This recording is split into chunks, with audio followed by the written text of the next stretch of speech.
is reshare the X space. Let everybody know we're live. Let's try and get as many people in here as possible. We're on day 90 of this war. And the war does not seem to be subsiding. The war continues and it is ferocious. We also have, yeah, let me just quickly get the YouTube sorted. But guys, if you're on the YouTube, let me know and make sure we can hear, make sure you can hear the YouTube and the audio is fine. As soon as you give me that confirmation, I can jump on the space in the sense of then we can begin the conversation with the audience. So YouTube guys, you can just let me know if you can hear. That would be awesome. And we'll take it from there. We're not getting confirmation from YouTube, so I'm just gonna check myself. See if the YouTube's working. In the meantime, guys, if you can do me a favor, if you can retweet the space, if you can reshare. Yeah, it's working. Okay, if you can retweet the space, if you can reshare the space, let everybody know we're live. Let's try and get as many people in here as possible. If you can quote tweet the space and if you can retweet the space. I'm just gonna, as a last thing, just put the link out for this YouTube stream. Let me just take this one off the nest. 1 second, and then let's see what everyone's got to say. Oops.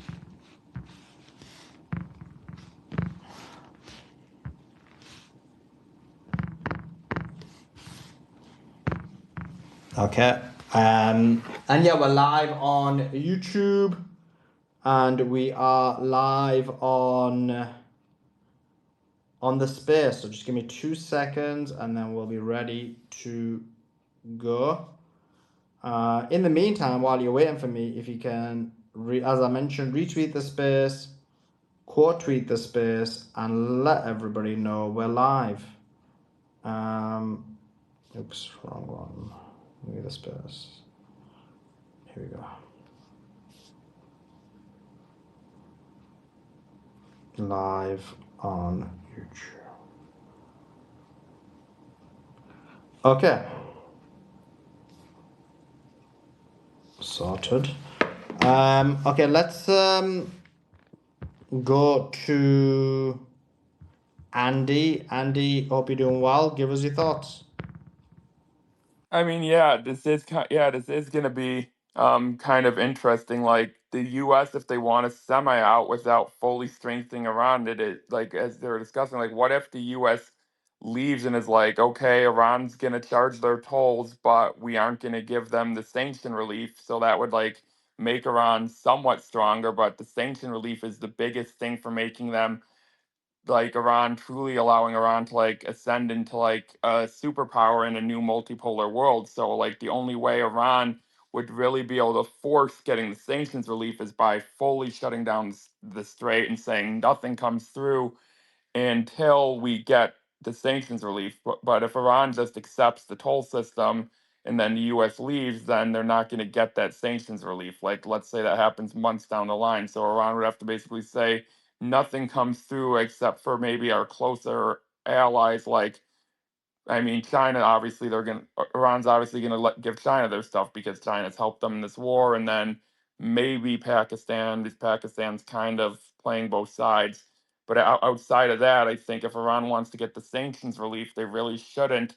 let anything else through because the whole leverage they have for getting sanctions relief is they need the global economy to suffer further to force that. But if they start letting let's say the US leaves and then they're letting everything through on a toll system, then they don't have the leverage to get the sanctions lifted.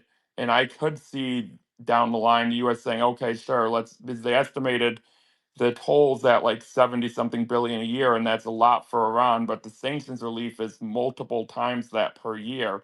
So I could see the US accepting them doing tolls and then just keeping the sanctions on.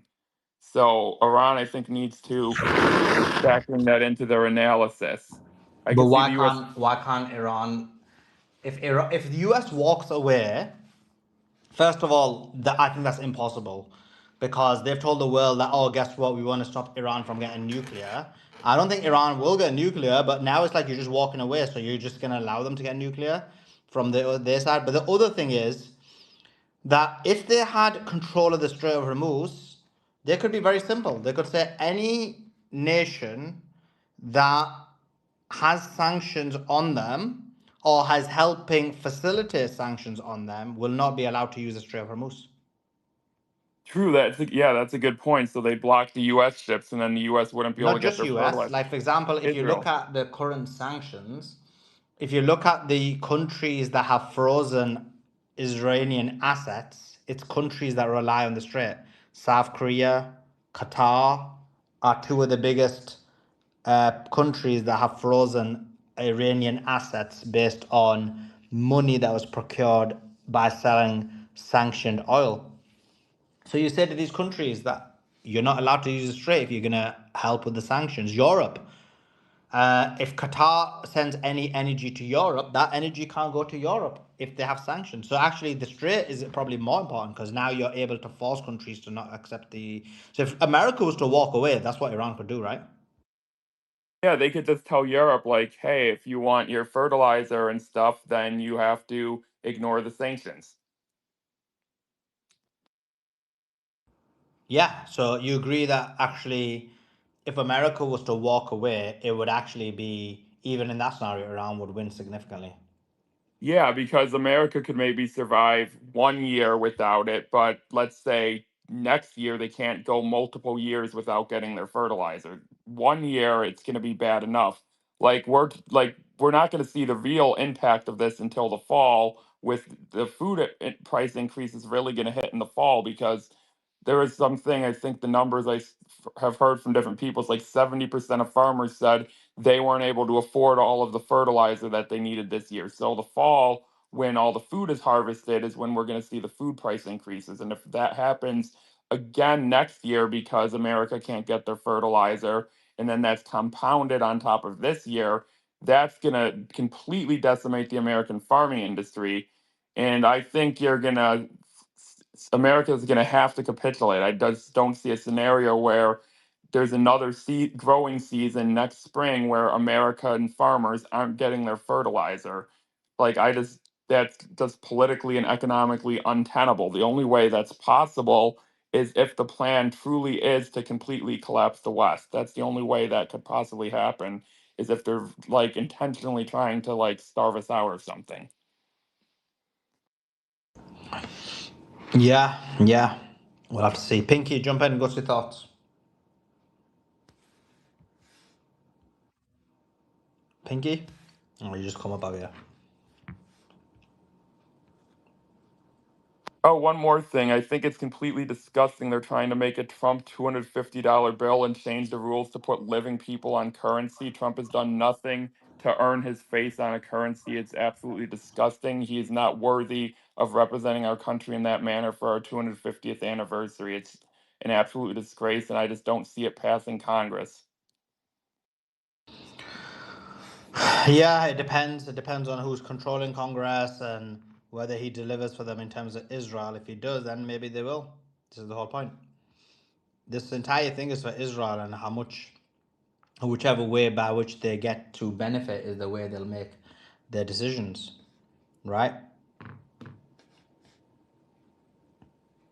Yeah, but I feel like that would be so damaging for the midterms. Like you feel like even some Republicans would vote against that just because they in swing districts like that there's only a couple seat majority in the House. So Massey would vote against that, and I feel like it would only take a couple Republicans in swing districts like a Republic, because Trump's approval rating is at 37%. So a Republican in a swing district would be like, I can't vote for this. There's voters in my district that I need their votes who don't like Trump.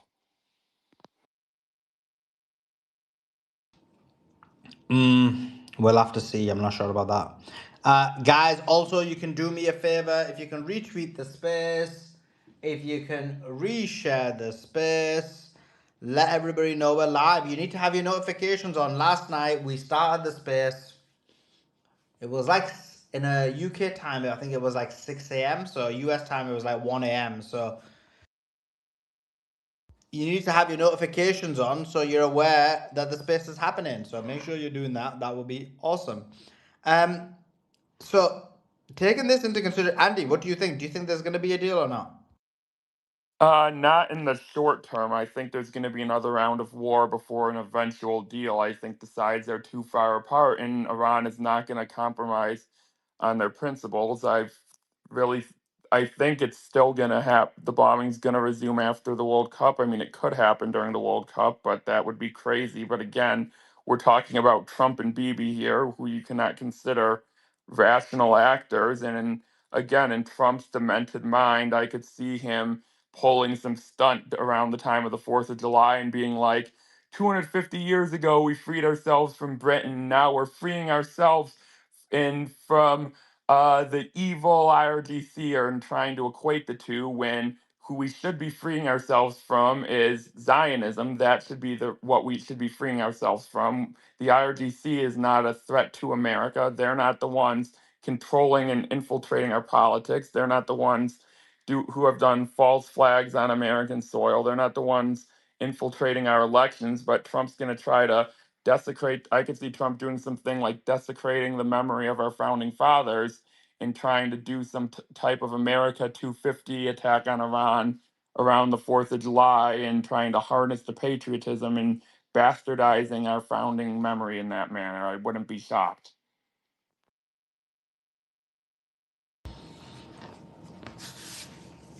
We'll see. We'll see. What's your what's your thoughts about when you take the current situation into consideration? Obviously, it is going to be very difficult for Trump to make a deal because the Israelis control him. Um, just from a kind of American perspective, like what we saw was Massey winning significantly. Sorry, Massey losing significantly against Trump. This is going to give Trump more power to do what he wants.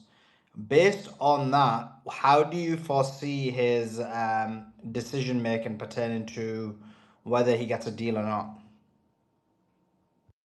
Yeah, I mean, I feel like that gave him the confidence boost he needs, despite the fact that that's still 45% of his own party going against him, despite and him having $30 million on his side. So it does show a significant fracture, obviously, in the Republican base. But in his own mind, he's not thinking that way. He's still thinking, well, a win's a win. Despite in the past, obviously, when an incumbent has gone against Trump, typically they've gotten lost by a way bigger margin. Like Liz Cheney, when she went against Trump, for example, she only got like 30% of the vote. So the fact that in Liz Cheney's opponent didn't need all of that money behind her to win. She just got wiped because she was an objectively horrible candidate. She was like Liz Cheney was actually the neocon then. I mean, she's was Dick Cheney's daughter. Like we can all agree, like Liz Cheney was a horrible candidate. So, and she got wiped. So this is Massey is a different situation. Massey actually had a real support base because Massey represented the positions Trump ran on in 2024. So I do think this gives Trump a temporary ego boost, but I think eventually when the economy starts collapsing, like Morandi sent a post saying out last night saying the American economy is going to start crumbling in July. And I mean, every time people, and I trust Morandi's judgment on that one. So I really think Trump's going to be forced at some point. I wouldn't necessarily say July. I really think Trump will be forced to make a deal when people start taking to the streets in large numbers, and I mean with more specific reasons.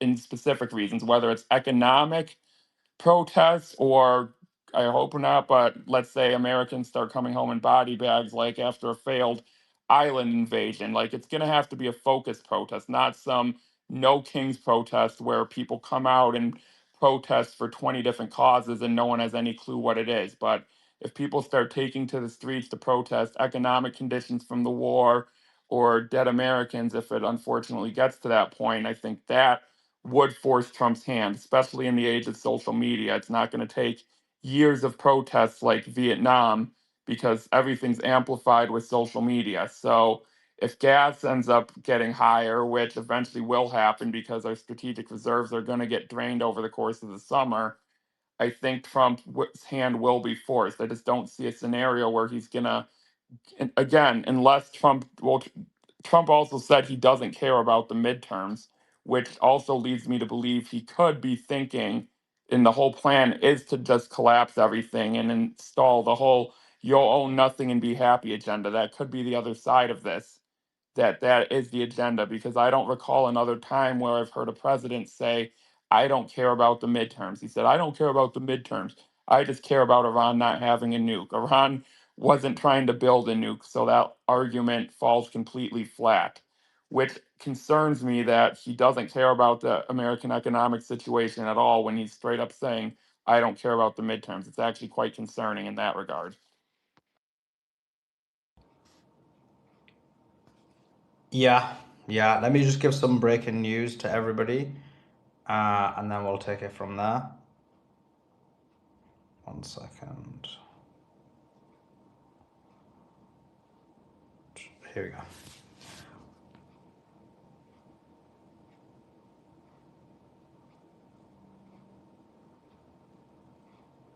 Okay, so the S&P 500 just hit an all-time high again. So he'll keep saying the stock market is doing really good. So the S&P 500 did indeed hit an all-time high. And if you saw my interview with Simon Dixon, then we did talk about Anthropic and how Anthropic is basically going to be having an IPO, and apparently is close to $1 trillion valuation. So what's that? I mentioned in the interview with within Professor Gibbs that Iran just confirmed that they intercepted a U.S. reconnaissance drone near Bushehr. Bushehr is home to Iran's only nuclear power plant. I mentioned this as well, that Iran fired warning shots at vessels attempting to pass through the Strait of Hormuz without receiving IRGC clearance, and forced them to turn back. In addition to that, you heard that the Iran did fire missiles at military vessels of the United States of America. Apparently, they're saying they were warning shots. So we'll have to wait and see what those were, but that's the latest in that regard.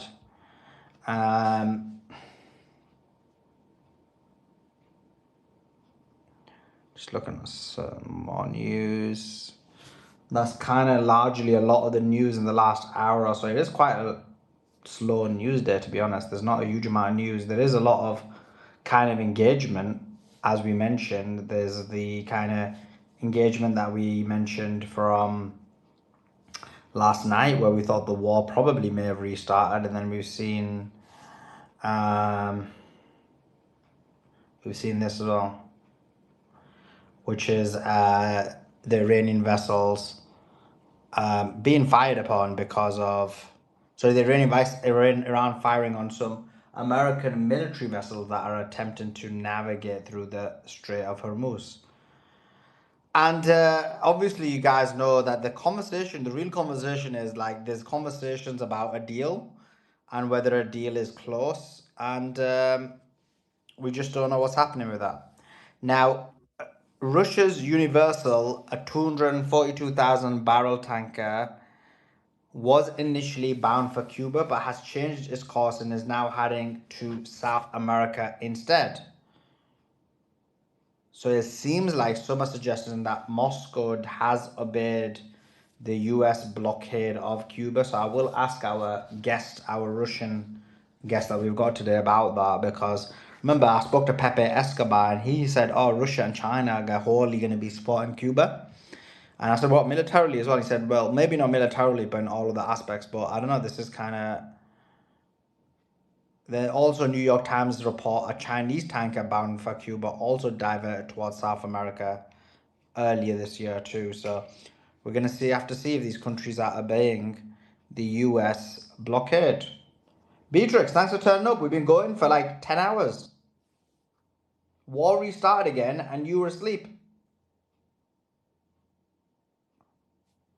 I think she's still asleep. Okay. Let's give some more news.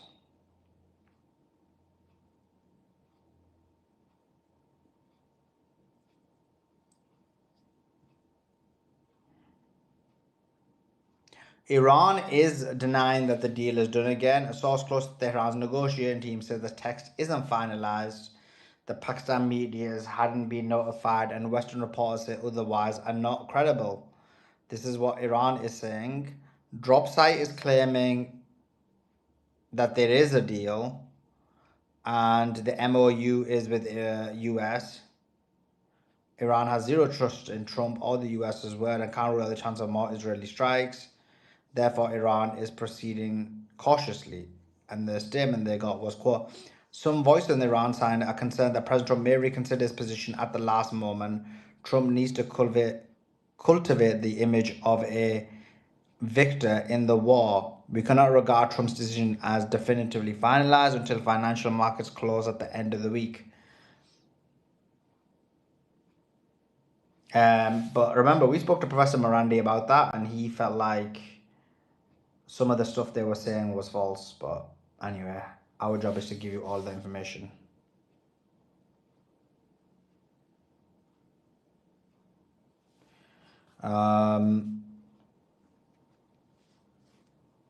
So Andy, let me ask you something else, which is from the American perspective, like how expensive are things getting there? Is that gas prices increased a lot, or what's the situation? Gas prices have actually dropped slightly. They got up to about 4.55 a gallon for the national average, and then they slowly dropped a bit to 4.42, which I find a bit weird. I think it's because the crude prices have dropped because they think there's going to be a deal. I mean, I just find it weird how artificially manipulated the crude market is. Like, gas should be way higher. Like, it still hasn't even reached the levels it reached under Biden, which I just find odd because that was a very small disruption from the Russia-Ukraine war versus this is a way larger disruption that has gone on for 3 months. So the way they've been able to artificially manipulate it down this much is crazy. Like most people were projecting that if the strait was closed for 3 months, people were talking about gas price for the national average being like 5, 6 a gallon. People were talking about like economic calamity by 3 months. I think like I mean like Simon was saying like the strait cannot be closed for 3 months or it's screwed. And I mean a lot of articles I read said if the strait's closed for 3 months, it's going to be a major problem. And like yeah, it's like gas is way higher, but like I was just thinking like even like Grok, for example, was saying like gas would be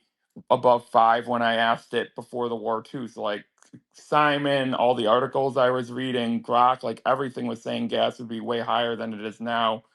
So I mean they must really be draining those strategic reserves to keep gas down or something because this is just crazy that it's only at 4.42. It got up to like 4.20 and then it went down to 4, then it surged up to like 4.55 and then now it's trickled back down to 4.42, which is why like either Iran is playing like the really long game, like they know, okay, eventually the US is going to drain its strategic reserves and it's going to collapse. Like that's what I think Iran's doing, which is why they haven't bothered playing the Red Sea card to block off the 7 million barrels that Saudi's exporting through that pipeline.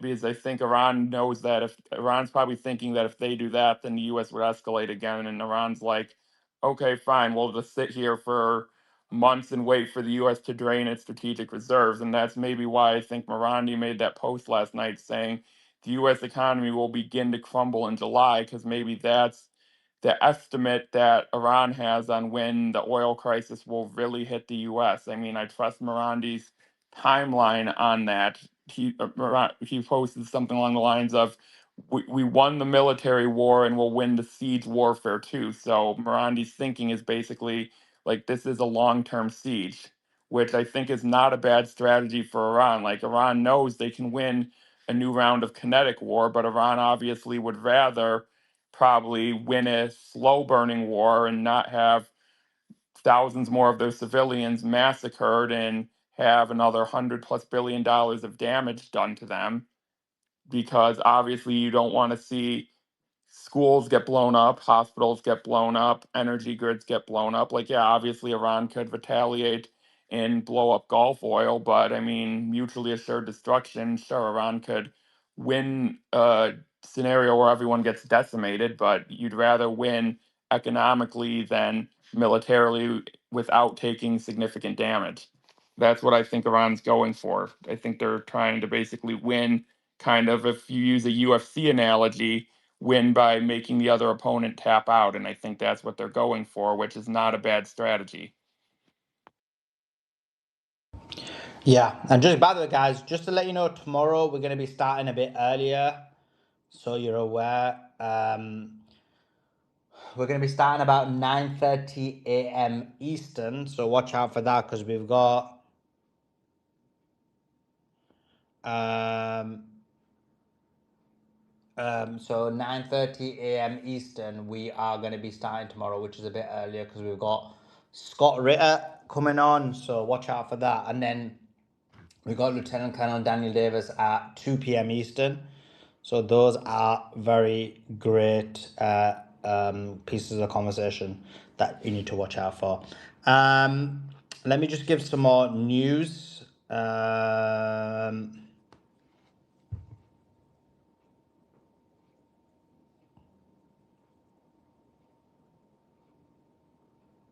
second.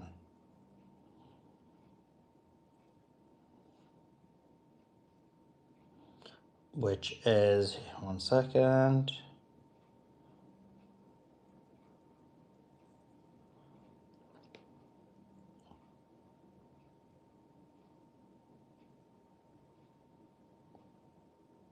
Oh, strange. Okay, here we go.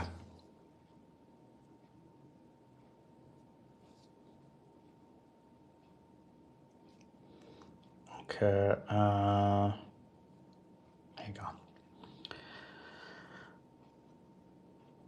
Okay, so the US has placed new sanctions against 25 individuals, companies, and vessels under the pretext of selling or in the pretext of Iranian oil sales. The US Treasury Department continues its dual approach of diplomacy and maximum pressure, imposing sanctions against 25 individuals, companies, and vessels under the pretext of their connection to the oil and energy sector of Iran. Also, there has been 3 people killed and wounded as a result of Israeli bombing of Khan Yunis. So they continue to bomb Gaza. So like the ceasefire that people claim was so fake. Okay. That's it. That's all. They've been bombing Gaza for so many years, bro. It's not good, is it? No, it's not. Give us your thoughts. What do I think? I just think it's not good, innit? Like, it's been going on since 1947 or before that, and then they're blaming Hamas. I think, yeah, Hamas is a resistance group. You get me? So they're just fighting for their lives. So, like, obviously, people are calling them terrorists, blah blah blah, whatnot. But they're just resistance group. They're just literally just trying to get their land back. But Israel don't like that, do they? And then also Iran. I think they shouldn't even be talking to US or Israel, only because they've killed their supreme leader. So where's the red lines at? Do you see where I'm coming from? Yeah, you're trying to say that there's no red line because after the United States of America killed They've Iran's... killed the supreme Yeah. leader, and they still want to do talks. Like, doesn't make sense, that does it? Well, yeah, it doesn't. So you, and what that So means there's no is... red lines, basically. Exactly. So what do you think is going to happen? I don't know, you know. Anything could happen, to be honest. It could be Iran could make a deal, but they're only going to make a deal if whatever they say is agreed to. But obviously, Trump's not going to allow that, is he? Yeah. Well, what's your thoughts? What's your thoughts on? So what do you think is going to happen in this war from now? Like I said, anything can happen. It could kick off tomorrow. Could kick off next week. But I think Trump's just waiting, and obviously that's all he's doing. He's just waiting, and then when he's finally had enough, and then he's like, all right, I've been saying this, and I've not done it. When he's had enough, he's just going to end up bombing Iran again, and then obviously Iran's going to it's going to go off. That's what I think. Cool. Appreciate it. Thanks for your thoughts, anyway, Haas. Okay, let me think. There's somebody on I'm not going to name names, but there was some moron, some absolute idiot on our panel who's like positioning themselves as pro-Iran, but then anti-Palestinian resistance. So I just want to read out a couple of things. The first thing is UN General Assembly Resolution 45/130, which was passed in 1990. And it reaffirms the legitimacy of the struggle of peoples for independence, territorial integrity, national unity, and liberation from colonial domination, apartheid, and foreign occupation by all available means, including armed struggle. That's the first thing I want to read out. The second thing I want to read out is UN General Assembly Resolution 3070. It reaffirms the inalienable rights of the Palestinian people in Palestine and also reaffirms the legitimacy of the people's struggle for liberation from alien subjugation by all means, including armed struggle. And I'm reading them out verbatim. So that moron, if he's listening in the tunnels or through an alt account, he should realize that this is enshrined in international law. By the United Nations resolutions that I have just read out, that the Palestinians have a right to resist occupation. And he believes, because I've seen some of those posts that has been making, that, oh, the Palestinians shouldn't have resisted because without resistance, they could have had better. And I just think, what world are you living in? As somebody who's been to Gaza, I can tell you it doesn't work like that. The only reason that Trump is tackling and they're kind of having this back and forth is because Iran did resist. So I just want to say that, Suleiman. Thanks for that. Appreciate it. Guys, also, if you want to contribute to the conversation, do request and have the conversation. I find it a bit annoying that you all cry all the time. Oh, why is Manko on here? Why is this person on here? But the whole point of space is to contribute to the conversation. And it seems like you just want to whine, but then you don't want to add to the conversation. It becomes hard to run spaces if nobody wants to actually have a conversation. So do request and add to the conversation. If not, we can just end the space early and I'll just restart before the interviews. Anyway, Andy, question to you. When you look at the current situation in Iran, what you call it again, in Iran, do you see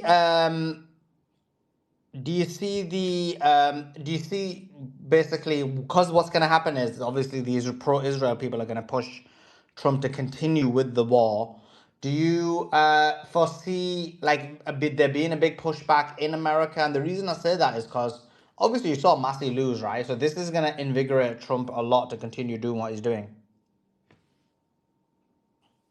I mean, you have to remember, though, there's the difference between a primary and a general election. Like you see Graham Plattner, he's an anti-Zionist candidate. He's far left and he has some scandals. But despite that, he's in Maine, he's up in polling anywhere between 7 and 9 points in Maine against Susan Collins, who has served 5 terms there for the general election. So it's looking like an anti-Zionist, far left candidate, Graham Plattner, who's been campaigning with far left people like Bernie Sanders, is going to flip a seat that Republicans have held for 30 years. You have this Abdul Al-Seed guy, who's the front runner for the Michigan Senate primary, who's a Muslim anti-Zionist candidate. And if he wins that nomination, you could have a far left Muslim win a Senate seat in Michigan, which would be unprecedented for a Muslim to win a statewide office in the United States on an anti-Zionist platform. And then James Talrico, he's an underdog in Texas, but he has a chance to turn Texas blue and be the first senator to win there since the 80s. I mean, he's an underdog in that race, but he has a chance too. And I don't think Zionism is factored as much into that race per se. I think he has his own issues because he said some things like God is not non-binary, but Ken Paxton, the Republican, is unpopular because he's had some personal scandals and been under investigation for securities fraud and other things, and that's going to be a very competitive race as well. So at least I think at least we're going to get one anti-Zionist candidate in Maine, probably two with Michigan, and possibly three with Texas from the Democrat side. So we are seeing different types of candidates winning that we have not seen in the past, because you have to win, because in Massey's primary only registered Republicans could vote. Independents and Democrats couldn't vote. The general election, everyone is voting. And you have to remember 40-something% of Americans are registered as independents. So most of them lean towards one party or the other, but that's the plurality of Americans are independents. So that's a huge block that would have supported Massey, but they weren't registered to vote in his primary. And a lot of Democrats would have supported Massey, but they weren't registered to vote in his primary. So I think you're going to see a lot of people that are registered independents that would normally vote Republican that aren't going to vote Republican in the midterms or even vote Democrat. And you see known Christian Zionists that have met with Bibi, like Cam Higbee, crashing out saying, if you're voting Republican or if you're voting Democrat, then you are never a Republican to begin with, which is absolutely absurd. You saw a lot of young people that would have maybe voted Democrat in past elections vote for Trump in 2024 because they were absolutely horrified about Gaza, and we're like, well, it can't be any worse. Trump is running on no new wars. And now you're going to see a snapback to the norm of young voters supporting Democrats. And I really think these midterms are also going to probably be very low turnout because both parties are at historic lows with popularity. Just because Trump is unpopular does not mean the Democrats all of a sudden are popular, and people forgot that Biden funded a genocide, or people forgot that Biden left the border open. So Democrats are going to win. There's going to be some anti-Zionist Democrat senators, which I think is a good thing because that will give the progressive wing of the Democrat Party the pathway to say, see, we beat Susan Collins by running an anti-Zionist candidate. She held the seat for 30 years. She represented a blue state in Maine, but we flipped this and took the state back with an anti-Zionist candidate. This is the pathway for how we win in 2028. We need to run an anti-Zionist. So when you were talking a few weeks ago about how you were afraid that if the Democrats win the midterms, that it might embolden them to stay Zionist. If you see candidates like Graham Plattner winning, I think that might actually embolden the progressive wing of the Democrat Party and the anti-Zionist wing of the Democrat Party to gain more leverage over the establishment, actually, when it's those candidates that are the ones flipping seats. Cool. Thanks for that, Andy. Just want to welcome Dr. Atusa onto the stage. Dr. Atusa, how are you doing? How's things? Hi, Suleiman. Thank you. I'm doing all right. Got off work early W. on Thursdays, which is great. So I can join the space. I'm doing good. I'm just shocked. I'm shocked that the stock market's still doing great and that oil prices go down. I mean, is this total manipulation of the market? Or what I thought, like the stock market is a scam from, like, it's just a made up completely manipulated even before. I mean, I remember the conversations early on during the war that all of our financial experts were saying that if by the end of April this war is not coming to an end and the strait is not open and this and that, there would be such a financial catastrophe, and that puts the ball more in Iran's court, and then the US has to capitulate, etc. I mean, do we have a kind of system that the system can be manipulated to this degree that we're actually pretty much in June and the markets are doing great and the oil prices are going down? I don't like it. I don't get it. And I personally was hoping that the financial pressures would be so much that by now, the US would capitulate, and to save the world's economy, etc. But I see this thing that just dragging on,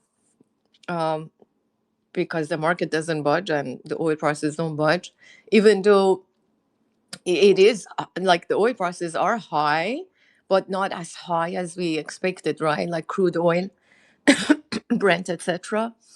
So I don't know if Beatrix or Sully or Andy have something to say about that, but yeah, it's like a mystery to me. What's your thoughts about the situation where the US attacked Bandar Abbas and then Iran's response yesterday? I actually thought the war was restarting yesterday. What's your thoughts on what happened there? Yeah, remember like yesterday when I came on, I was, at work and I only had like a minute or so to say something. But even the very initial attack on Bandar Abbas, according to some of the Iranian news sources, not Tasnim and not those other ones, but independent journalists that are in Iran and have their own like show also on YouTube, like they also broadcasted on YouTube.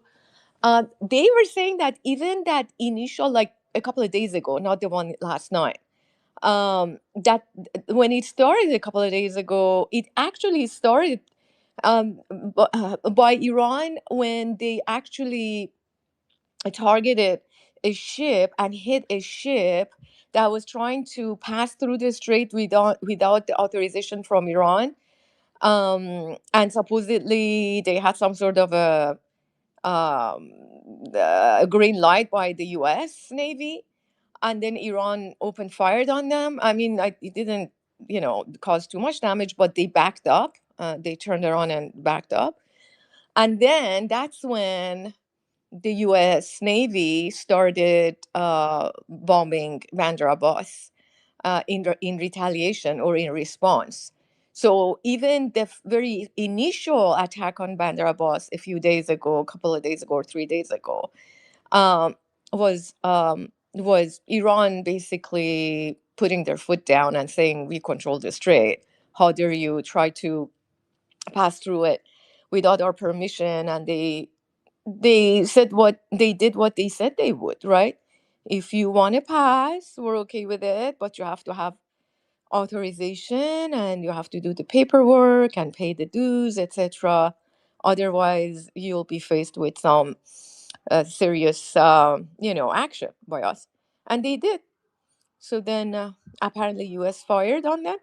And I believe that the attack last night was also a similar scenario where a ship was trying to pass through, and I guess Iran did something, and then maybe the drones, or I'm not so sure about last night.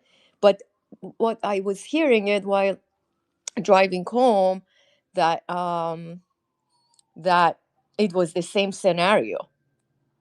That's what I've heard so far.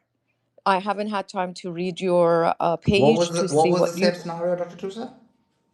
Same scenario like the last night where Bandar Abbas was hit again, Yeah. was also because Iran opened fire on a ship that was trying to pass through.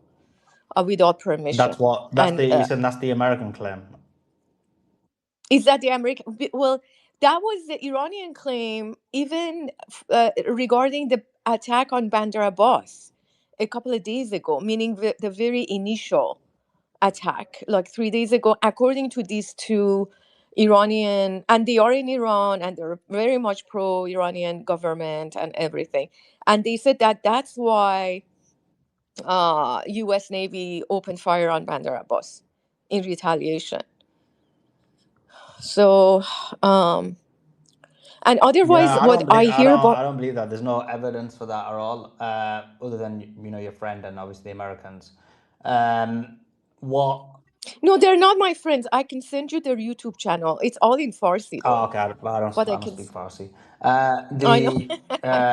The thing is, the Americans themselves said that in the first incident, the issue wasn't. They didn't say the Iranians fired on them. They said that the issue they had was that Iran was trying to put mines in the Strait of Hormuz, and it's Iran's Strait of Hormuz, so they got no right to start attacking and killing those forced Right. sailors because Iran was Yeah. putting those in. And then the attacks on Bandar Abbas, they, for example, the yesterday one, that apparently was like a bomb. They bombed close to Bandar Abbas airport. The Americans seem to suggest that they attacked the missile launch areas, and because of that attack, that's why Iran responded and they basically hit hit Kuwait, because apparently the fighter jets that attacked Bandar Abbas set off from Kuwait. Yeah, so like I said, I don't know about yesterday's attack. I haven't had time. But the very initial attack on Bandar Abbas, which was 2 or 3 days ago, that's what I heard from that news channel on YouTube from Iran, that it was because Iran tried to stop and did stop a ship from passing through. And the US started, firing on Bandar Abbas. And I guess every time, Okay, now I understand you. Sorry, I misunderstood what you said. So, yeah, okay. So basically, there was a yeah, yeah, yeah. vessel that was trying to go through the Strait of Hormuz without permission. Iran tried to stop it, and then Americans fired at them, is what you're saying. Exactly. The very initial one, like 2, 3 days ago, not last night. I'm not sure what happened last night. Yeah. So, which makes sense. Like, I mean, the one from like 2, 3 days ago, like, well, Iran is controlling the strait. So why would a company or a ship be so out of their mind to try to test Iran and mess around and try to pass through? Except maybe because the US told them, go ahead, we have your back, kind of a thing. And then Iran showed them that no, you don't pass through without permission.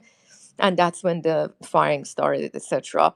And then perhaps last night was just the US trying to cause more damage. And also, every time, I guess, the Iran uses their platforms to fire their missiles, they're probably recognized, the location is recognized by the US, and the US doesn't lose the opportunity to hit those sites. You know what I mean? Like, they've been dying to know those platforms or locations where Iran is firing the rockets or missiles or drones. So maybe last night was just that. I'm not sure, but that's what I guess. That makes sense. And do you think the deal is close, or do you think this is all propaganda? No, gosh, no deal, no deal. Remember during COVID, mask, no mask, no mask, double mask, the confusion, right?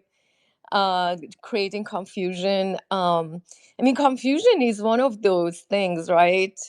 That dark entities, forces, the governments, institutions, etc. If you create confusion and chaos, you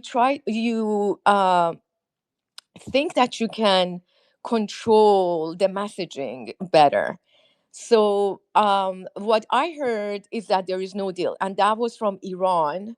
The IRGC, I believe, again, I heard that today they said that there is no deal, and we haven't agreed on any deal. Whereas the U.S. wants to say that there is a deal and we're getting closer to a deal, etc.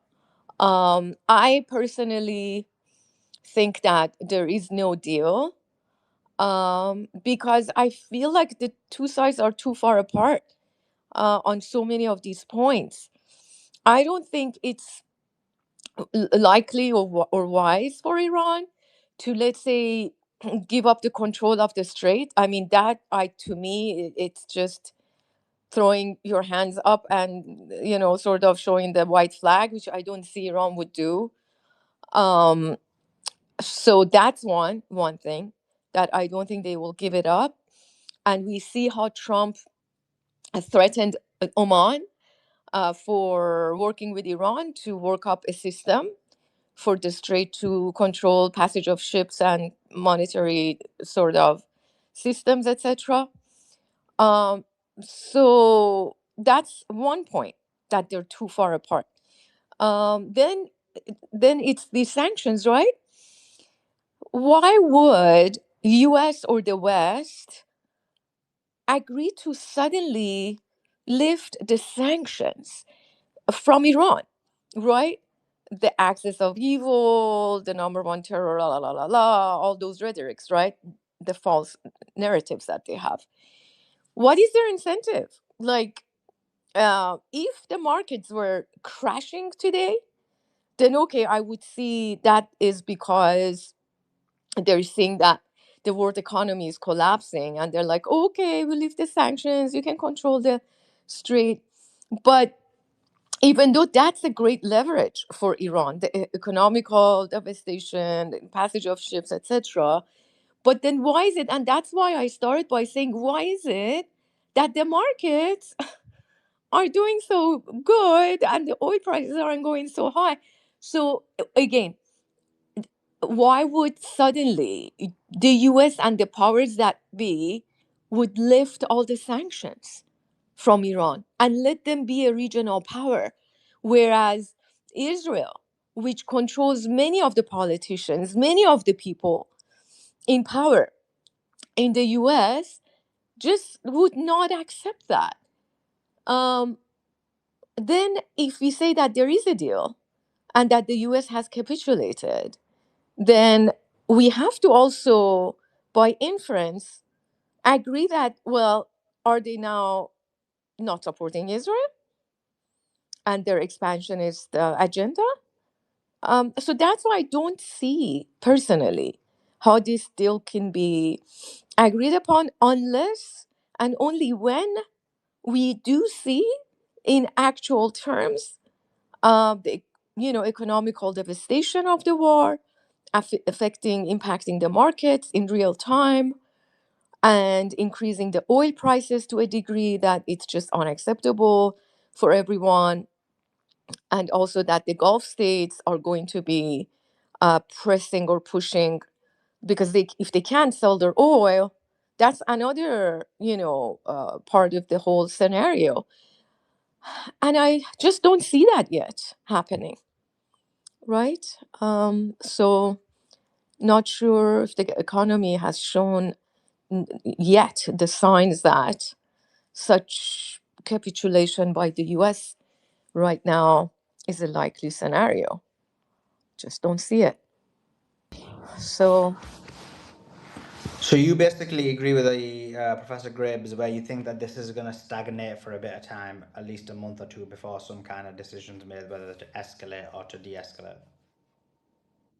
yeah, I mean, there's going to be from time to time like these kind of attacks here and there, but you know how both sides are still saying the ceasefire still stands, right?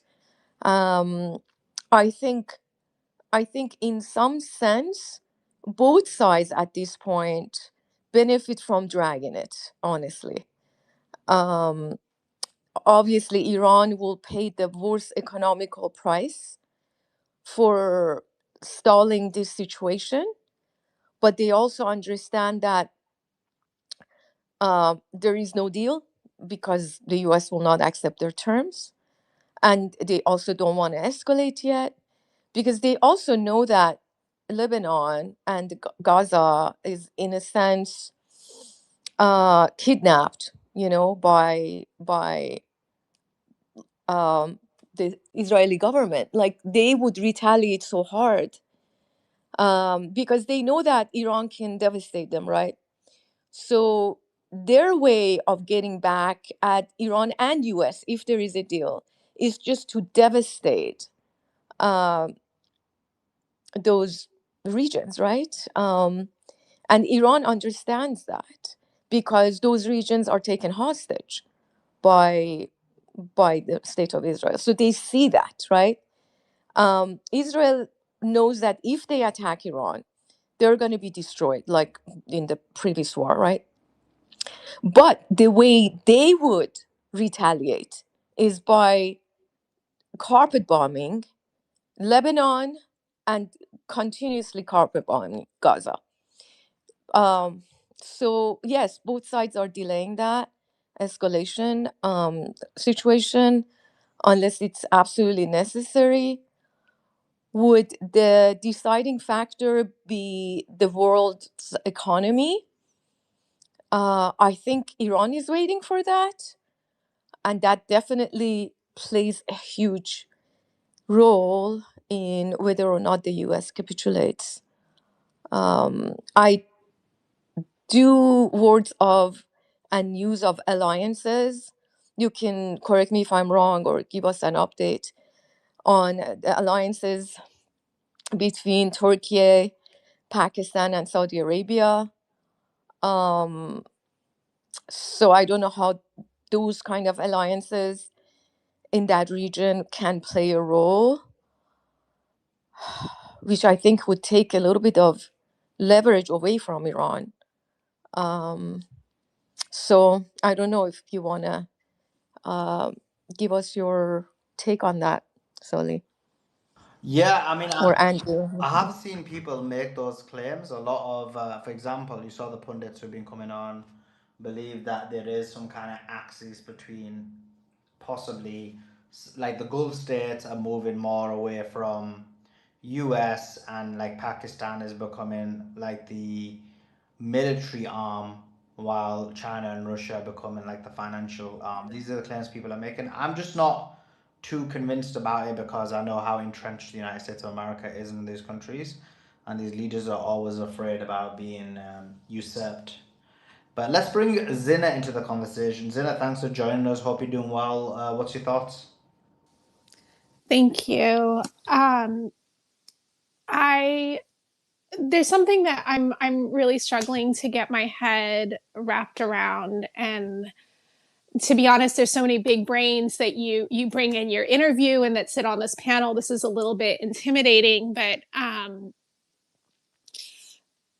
I was really thrown off with your interview with Professor Morandi when he seemed to imply that the ceasefire deal was, as you put it, 50-50, that it was still the realm of possibility. Because from the minute that the ceasefire was initiated, it had been violated, because one of the terms of the ceasefire was Lebanon. And so to continue with this pursuit of this MOU and pursuits of a final agreement and an extension of the ceasefire, I feel like it puts Iran under a bad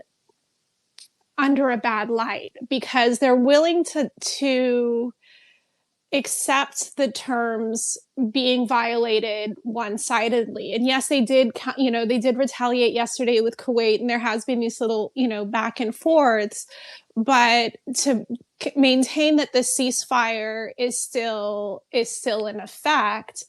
And then furthermore, with on the US side, anything, if I'm understanding correctly, the way that this works is that the track record of these agreements especially with regards to Iran, have never really been consistently upheld or honored in any shape, not just by Trump, but by his predecessors as well.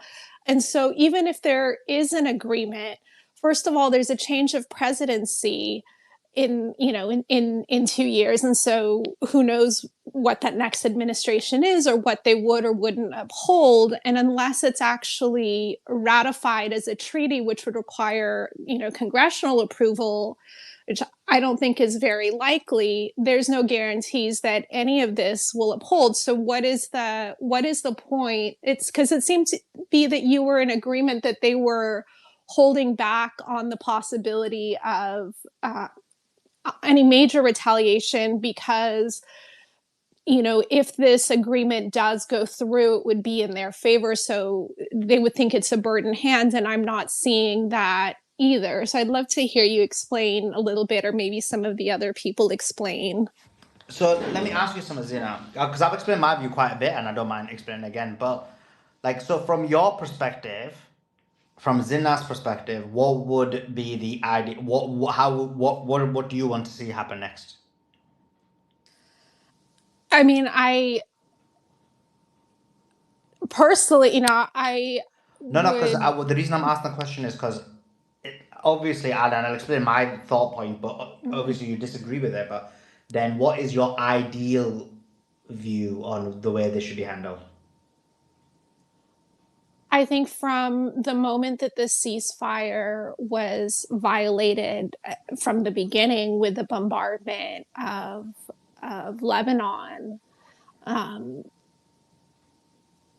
the trespasses, No, so the I'm not talking about the past. I agree with yeah, you. I already, if you, I remember I said I was against the ceasefire at the beginning. yeah. So I'm talking about now, right now, this second. It's what is it, the 28th of May, 2026. Right now, this second, you have all the power in the world. You're Iran. What do you do? I think it would be that the pursuit of a full-blown assault on Israel and the U.S. bases. It seems to be what at least the rhetoric coming from Iran is leading for, at least publicly. And I don't think the acceptance of this push, because this just seems to be dragging on, and the more that Iran accepts these transgressions, it seems to paint them into a more submissive position. Okay, let's go with what you said. So you bomb Israel, right? You bomb Israel. You do destroy decent parts of Israel. You then destroy a number of you manage, because obviously I do believe Iran has the capability and ability to hit Israel. So over, let's say, the next few weeks, you hit Israel. You're able to destroy large parts of Israel. You also, but you're not going to hit the military. You would hit the military bases again. They're basically largely destroyed. So you just destroyed the military bases again. So you're just hitting destroyed military.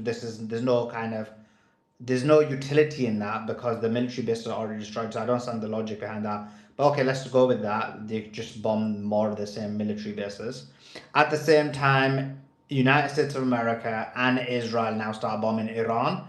They start bombing infrastructure. Do you think in these few weeks, in terms of, if we're mapping this out, do you think the US bombs civilian buildings? Probably. I think that's likely, and do you think they bomb in this one? I'm not sure about. So, do you think they bomb infrastructure? So, I mean, is like energy infrastructure, fuel infrastructure, oil infrastructure. Do you think the US does that? I see where you're going with these questions. No, I'm generally asking that. That one I'm 50-50, but I actually think they won't do that. But I'm asking you, what do you think? Because we're dealing with your world. Do you think they do that? Yes or no? I think there would be an attempt on some of the minor infrastructure, not on the major infrastructure. So they attack Iran's infrastructure, then you accept that Iran will then have to attack Gulf state infrastructure as well, and desalination plants, right? Correct. Okay, so now we have Iran's infrastructure destroyed. We have basically Gulf state's infrastructure destroyed. People can't live in the Gulf state anymore, so they have to leave now. I don't mind that with you. I like the bit about your plan about UAE at the moment, but let's just continue with that. So all these Gulf states are now ceased to operate and cease to exist. US bombs and bombards Iran even more. Iran bombs Israel. So Gulf states have become uninhabitable.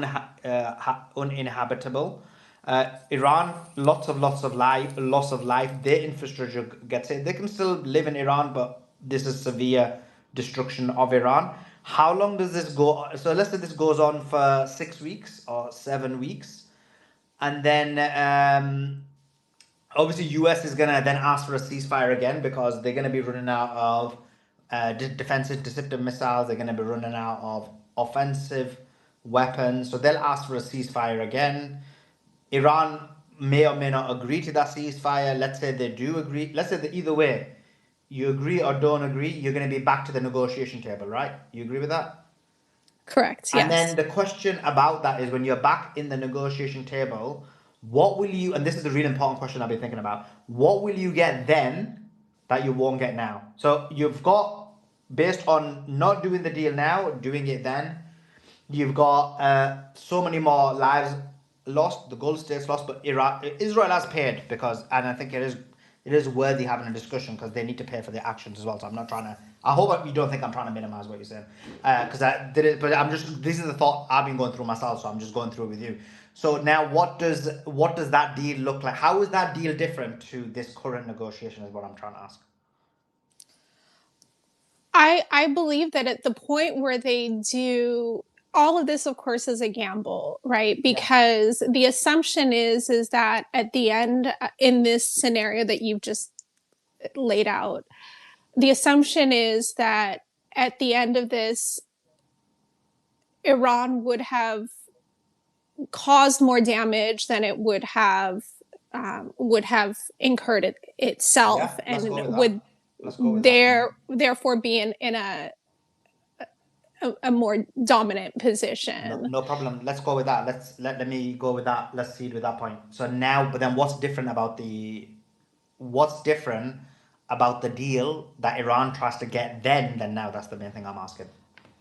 I think that there would be more certitude in actually getting the demands of the ceasefire. So let's deal with the three main issues. What would be different on the Strait of Hormuz? So right now, the Iran position is, and they said Trump agreed. By the way, all this Trump agreed to and then possibly pulled back on. But Iran has control of the Strait of Hormuz. They charge an environmental fee on the Strait of Hormuz. Israeli vessels are not allowed to go through the Strait of Hormuz. What would be different in your deal in the future that isn't in that deal? I think that the terms of the deal would be the same terms of the deal at that point. Where I'm saying that Iran being in a dominant position at the end of this scenario is that at this point in time, the U.S. is playing these games with Abraham Accords, with the threats to Oman, with the back and forth, the deals on, the deals off, the deals on, the deals off again. Whereas if it's at the end of this scenario, assuming Iran is in the dominant position, it would. You don't think Trump will do that then? Like right now, they're in a weak position. He's doing that. So you think in that scenario, Trump changes his personality?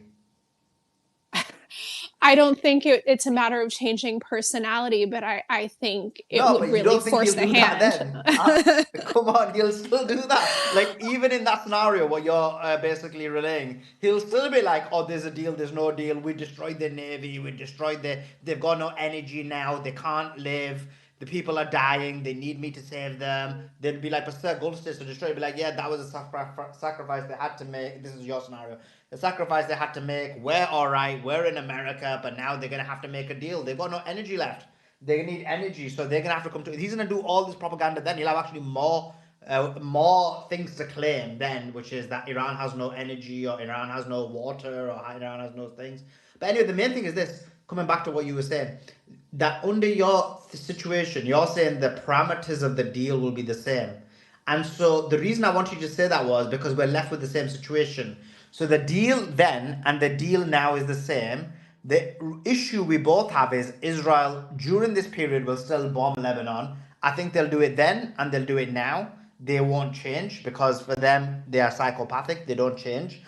And in both of those deals, Lebanon needs to be completely in the deal. So Lebanon needs to be included and there needs to be complete ceasefire. So the reason I wanted to go through that thought experiment was that to show that actually what we end up with in, let's say, 3 weeks or 4 weeks of kinetic warfare is what we're going to... And this is why we all think Trump is foolish, because if he goes into kinetic warfare, he'll be back in the same situation. And in the end, the terms of the agreement are going to be the same. The Israel problem will still be the same. And the issue we're going to have is about Israel breaking the deal will still be the same. So unless your position is never do a deal, continue fighting till Israel completely ceases to exist, as in obliterate all of Israel and completely obliterate all of Gulf states, and be willing to die yourself, which is possible. You know, you got to be willing to die to destroy. And then, by the way, in this scenario, America's fine because Americans' homeland isn't being hit. And only in that scenario you win. But even that happens, America's still going to be the wild card. So then I guess in your scenario, you need to take the fight somehow to America's homeland or something, because that problem is always going to be there.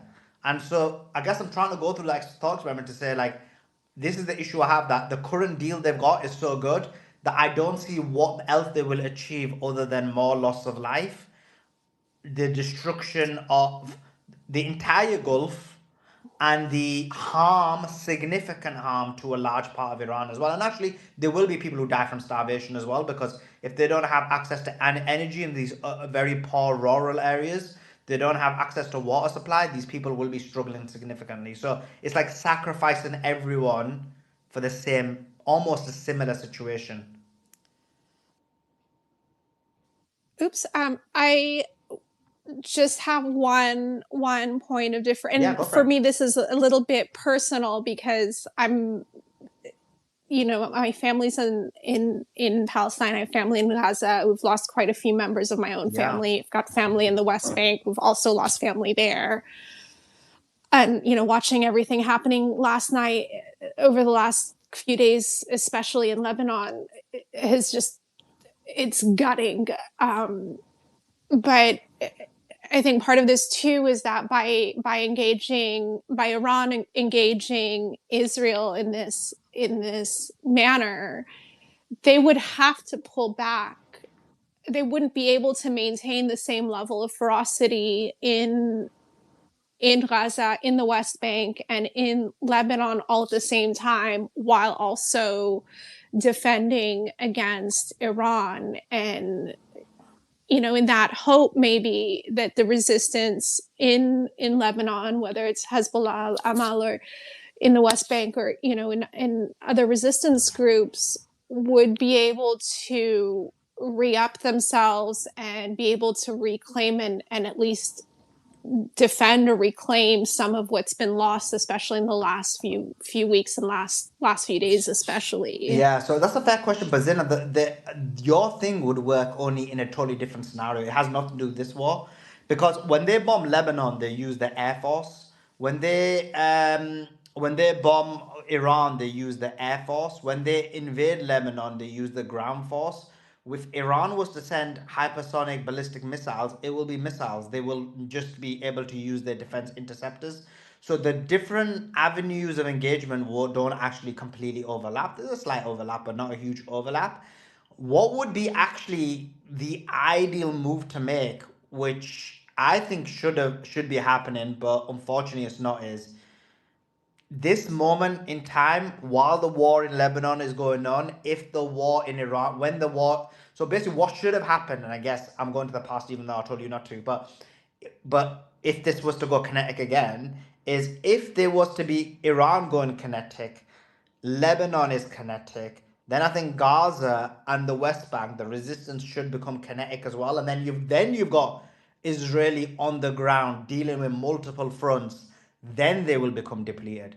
If the Lebanon and Iran thing, I don't think it depletes them because there's different avenues. But if you've got actual physical ground attacks through Gaza, through the West Bank, then you do have that. Then they will be struggling. That's why I think that this has always been the problem for me in terms of the axis. One big error they've always made is up until now, where two elements of the axis work together, but there was always just one member of the axis against Israel every single time, and it was always like tagging in, tagging out, rather than a Royal Rumble where everyone goes at them. But if everyone goes at them exactly the same time, so that is the Ansarullah, the Hezbollah, Hamas, PIJ, the rest of the resistance, even the resistance in the West Bank. If everyone went against him, that would succeed in what you're saying.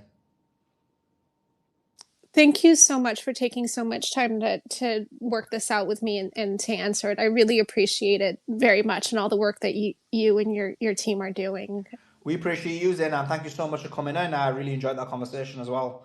Really appreciate you.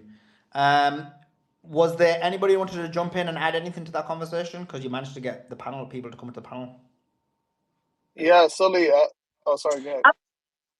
Just no at all, Brother Hussein. I was actually gonna come to you, but I just want to say that I really enjoyed that discussion as well, because some of the questions you were asking, I'm guaranteeing you there are a lot of people thinking the same. I was thinking the same, and Suleiman breaking it down in such a way, it kind of made me think about it a bit more as well. So really appreciate that conversation. It was really good. Brother Hussein, what's your thoughts? Jump in.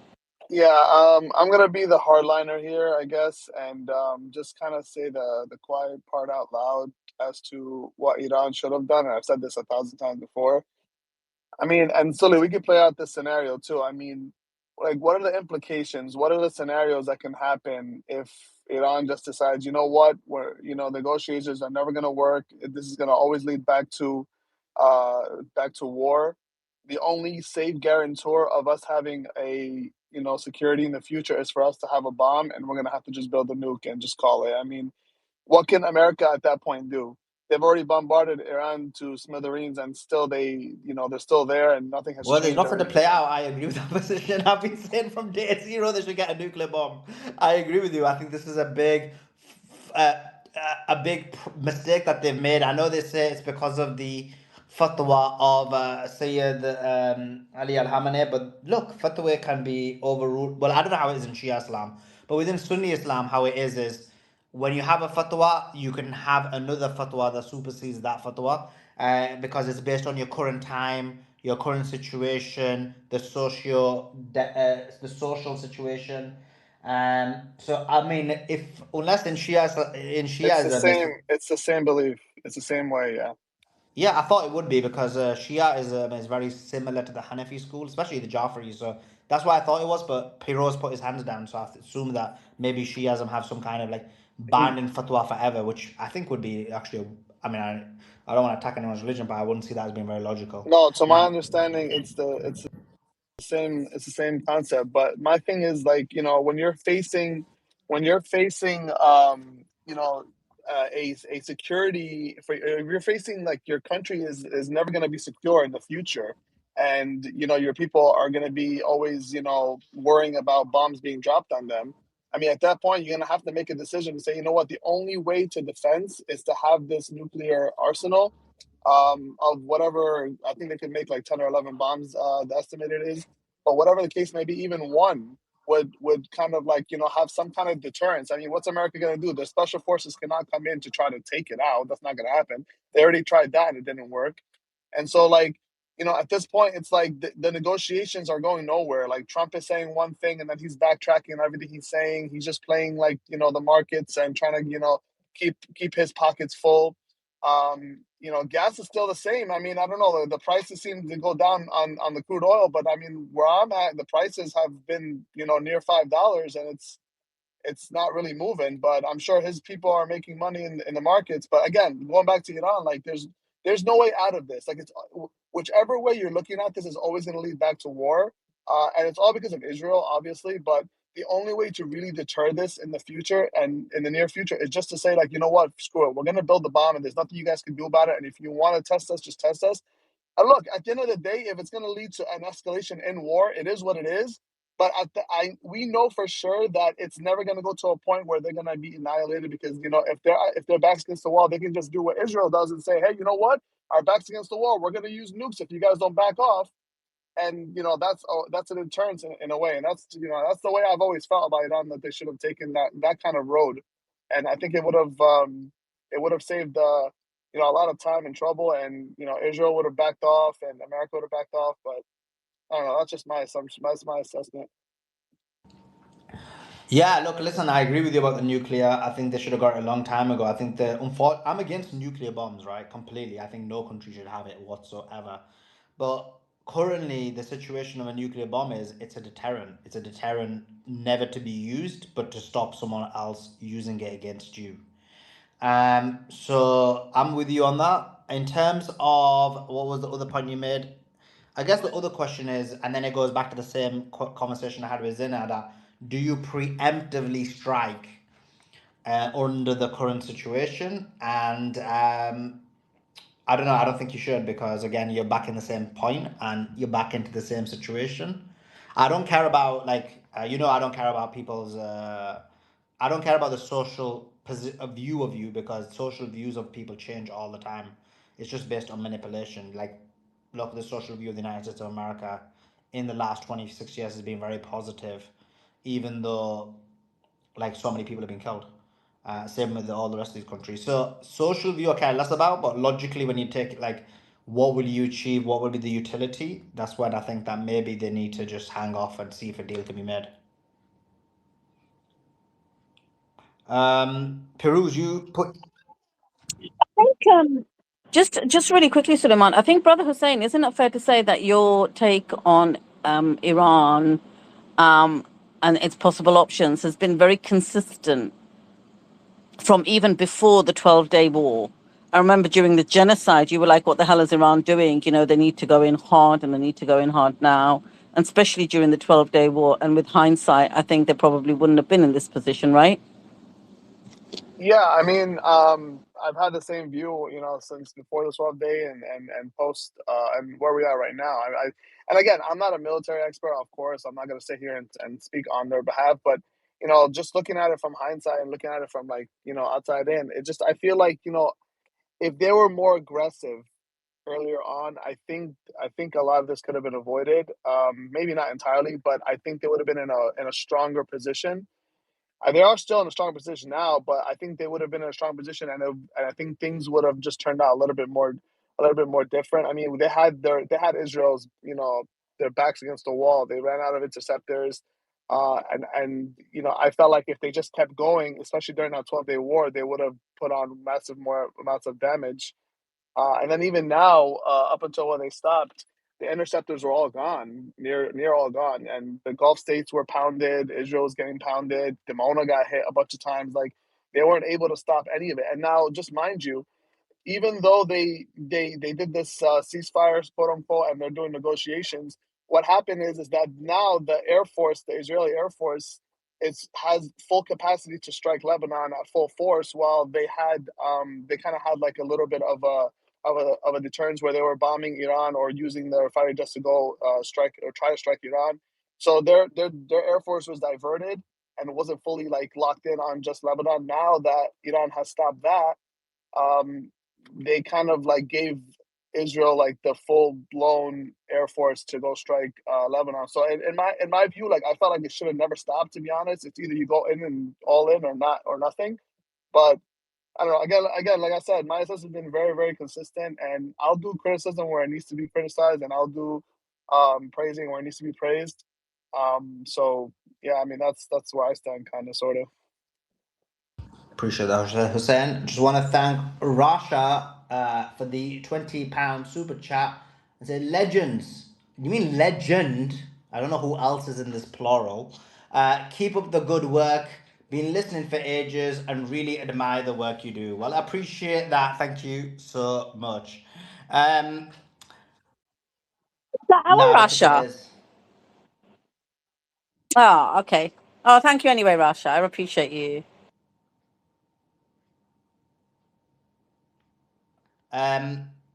Peruse, you You put your thumbs down. What was the bits you disagreed with? Yeah, brother Salaman, thank you very much, you and Beatrice, for hosting.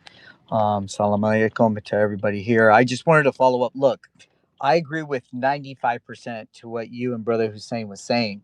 However, a lot of people don't understand is if you are willing to break your principles, then you really stand for nothing. And with Iran, I still have family who are still suffering from Saddam using chemical weapons against my country. People may have amnesia or whatnot, but Saddam Hussein, with the green light and who was equipped with chemical weapons and weapons of mass destruction on Iran, on Iraqi Kurds, on Shia Iraqis, people tend to forget that. And to this day, even 30 years later, people are still suffering. So, I understand why the fatwa was in place. Um, Again, like as you mentioned, Shia Islam and Sunni Islam are very similar. It could change, but for me personally, I feel like if you have to be the devil to beat the devil, you are no better. And Iran is in a position of strength, and what they're doing is they're letting the empire, the Epstein coalition, lash out because it's a declining, dying empire. And what happens? They become more dangerous. They can become more erratic. They lash out. They make unintelligent decisions. And yes, unfortunately, death and destruction follows. However, I like to take an optimistic approach and see, let them, you know, sow their own demise. You are seeing more and more unrest within the entity. More and more Americans are waking up, especially people in Europe, and they're coming out to the streets. They see what their governments are doing. They are the ones purveying and enabling genocide. I think they are sowing their own destruction. And what Iran is doing, and one thing that in Iranian channels, Imam Mushtaba, he's saying if we accept the deal, we see what their tricks are doing. Like the Persian Gulf Arab states, they wanted to see Iran destroyed, but Iran is powerful. Okay. They overcame the blitzkrieg of America and the entity. And they not only overcame, but they thrived. But they see the Persian Gulf Arabs, they're trying to pivot and they're trying to, like what Trump is saying is like, hey, you have to join the Abraham Accords. You have to recognize and normalize with the entity. Iran understands that game. That's why they don't want to sign the agreement because they know it's going to give the justification for those, for those monarchies to go all in on the Abraham Accords. And this is what has led to October 7th. And I think you have the enemy on the ropes. You control the vital resources, the oil supply, shipping lanes. And now you're seeing the entity killing and maiming everybody, but to their own detriment. So I like to think is let the enemy destroy themselves because that's what it's leading to get your perspective. So, Peruse, why do you think getting a nuclear bomb as a deterrent is becoming evil? But why do we need to get a nuclear bomb? For me personally, I believe in my people. I believe in their ingenuity. What you have seen in the art of war, you don't show all your cards. No, but I'm I trying to guarantee understand. you, That's fine. Iran has much more stronger weapons Okay. than to rely on nuclear weapons. That's just my Okay, opinion. so that's a totally different argument now. So now you're making the opposite argument to your original claim. So your original claim was that Iran should not have a nuclear bomb, and the reason was because you don't want to become the evil that you're fighting. Now you're saying, But that's an unconventional weapon, brother. can I just finish? Can we have a conversation like we did with Zina rather than getting overexcited, right? She's making the chicks look good and the males look bad now. The chicks are good. What are you talking about? The chicks will trump anybody on this space ever. Hilarious. So your original claim was that nuclear bombs is becoming the evil that you're fighting. But then now you're saying, actually, we've got something which is even better than nuclear bombs, We've got other weapons. So then I don't understand your first argument unless that was just something you were just saying. Yeah, if I can just rebuke that again, nuclear weapons are unconventional. Iran has conventional weapons that they can use. Okay, and look at Pakistan. Pakistan's a nuclear state. Did that stop the U.S. from attacking Pakistani territory? Not at all. When did they attack? You know, When did they attack Pakistani territory? so all the drone strikes, you know, to target, you know, so-called terrorists during the war in Afghanistan, that didn't Well, cause that any happened with a lot detriment of Pakistani. or That happened deterrence. with a lot of Pakistani support.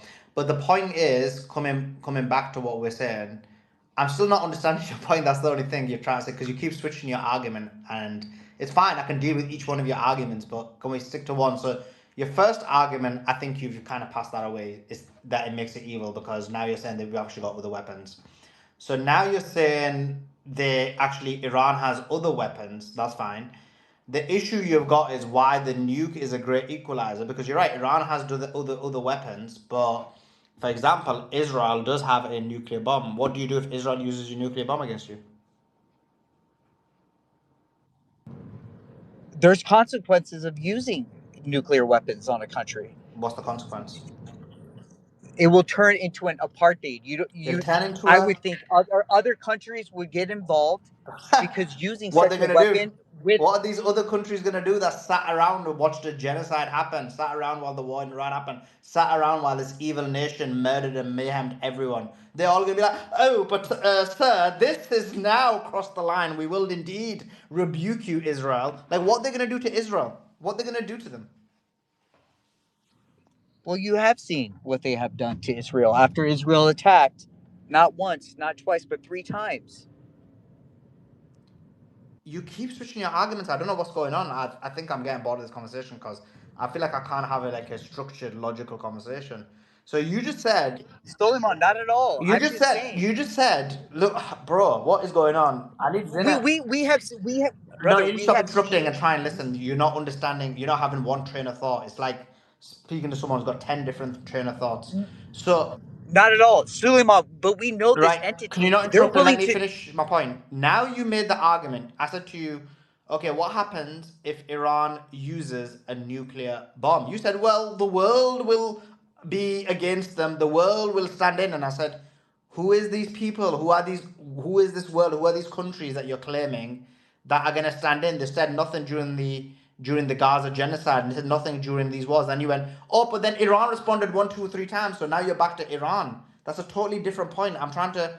It's like you make a point and I say, okay, how does that work? And then you make a totally different point, which is fine. But I feel like you've made like 10, 15 different points. We can't even have like with Zina, there was like a logical, like you saw the logical, rational line of conversation where we came to a conclusion. I feel like there's like, okay, everyone's saying you're just not okay. That may be just a waste of time. I think I agree with the chat.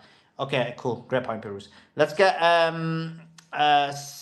who should we go to now? Who is next? Koala. Go ahead, Koala. Thank you, Suleiman. And thank you, Sule and Beatrice, for hosting. Great show. I always try to get on here. I'm just thinking, like, from the earlier conversations around the ceasefire and, you know, what to do next and just us prolonging talks altogether. I'm just asking you guys, because you are the more professional here. I'm mostly just a listener, but I've been following this war and I can't stop but seeing this as one entity fighting another. Like we're talking about Iran, we're talking about Hezbollah, we're talking about Ansar Allah. But the damage that is being done to Israel, for example, in southern Lebanon, is the biggest damage, according to what I hear and understand, the biggest damage that ever happened to Israel. I mean, yes, they do have air force and they do like to bomb civilians and houses and infrastructure.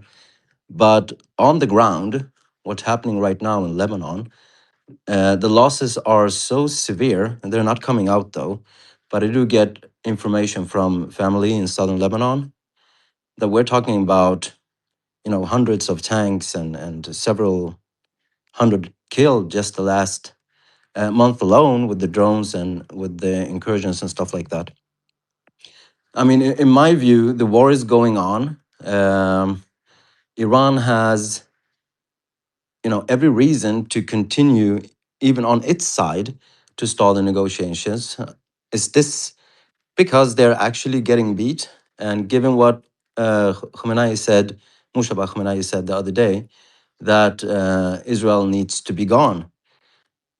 So I don't know if they do make a peace deal today, would it be to Iran's benefit, given that their main goal and the resistance main goal is to get rid of Israel? So that's just a question on what's your view on that?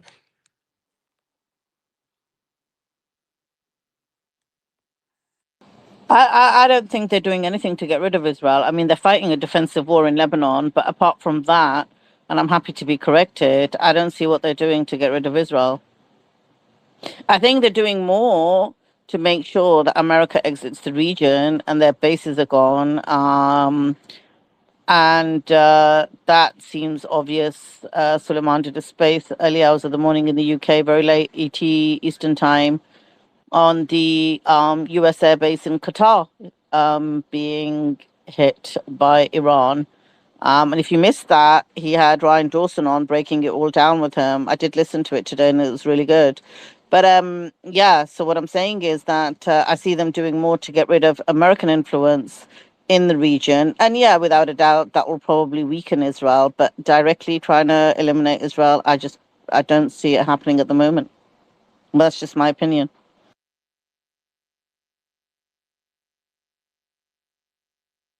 I don't know what you think, Suleiman. Yeah, let's see what the See panel's gonna chicks say. run. Let's see what the panel's gonna say about this question. Dr. Tusa, what's your thoughts on the question? I was actually distracted a little bit. What was his question? I didn't. I actually, it's actually not a funny thing. I got a mail. No, it's personal, but I got a mail from my employment about breach of personal information. So, meaning we were hacked. The university was hacked, and my personal information, along with other faculty, was stolen. So I was reading that letter. That's why I was distracted. Otherwise, I'm usually very on. What was the question? Sorry. All good, all good. Hope you're okay with that. It was Koala. Do you want to ask your question again about the? Yeah, sure. No, but the thing is that how things are going, and I think like it's not only America stalling these negotiations. It might be also Iran, because the war is going on as one entity, as one resistance, and they're in coordination.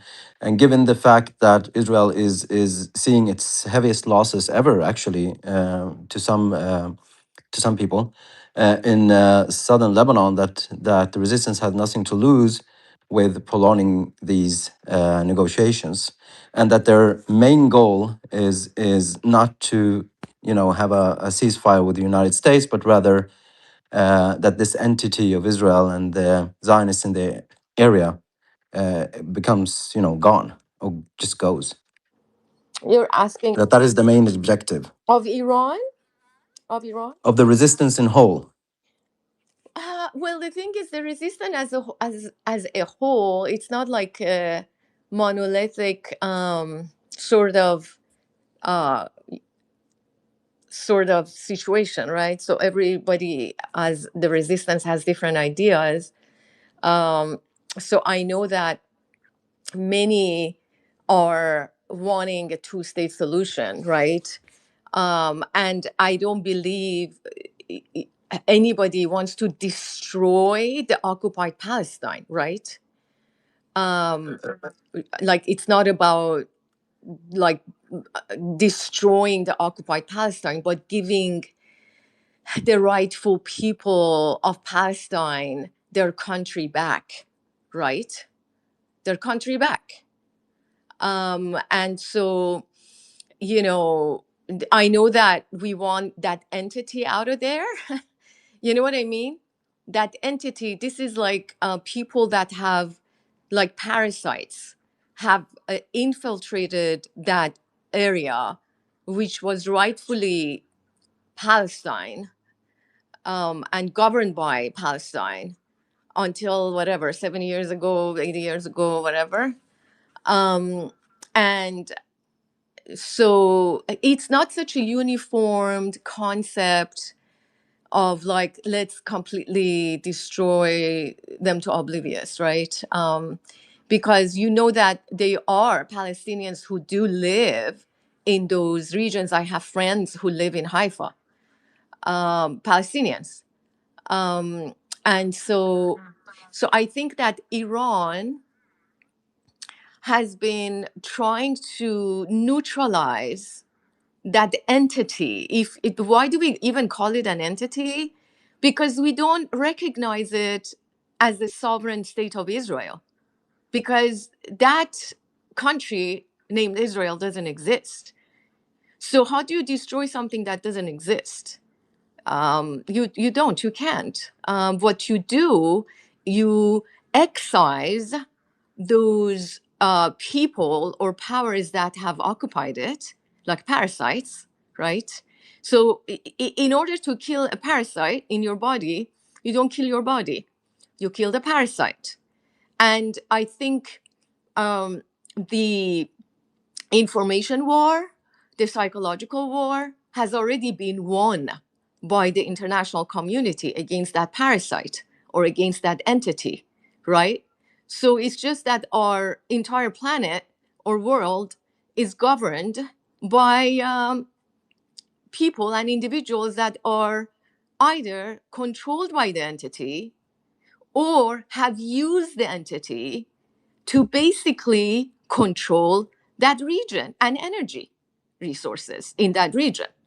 And so I personally think that Iran has played a very intelligent role in the region and very patiently, like we all kind of want to see that entire area like bomb to devastation, right? Like, why don't we just, get rid of them, etc. But that's not a sort of like, I speak for myself, right? That's not a rational way of handling it, right? In good faith, right? And if you think about it, if that sort of military exercise against Israel continued, like Sully was talking to Zina, and he put it like so beautifully, like, okay, so you destroy the entire Gulf region, all the countries. What happens when that happens? Well, you've also destroyed the Muslim communities who live in those countries. Do we really want to do that? Like, are we so? The thing is, we don't want to become like the enemy, that we have no regard for life and loss of life, right? Yes, if the war escalates, and that's the if the war escalates, depending on how the enemy deals in that situation, militarily speaking, then we would respond in kind, right? Because that's a war. It's just like Russia and Ukraine.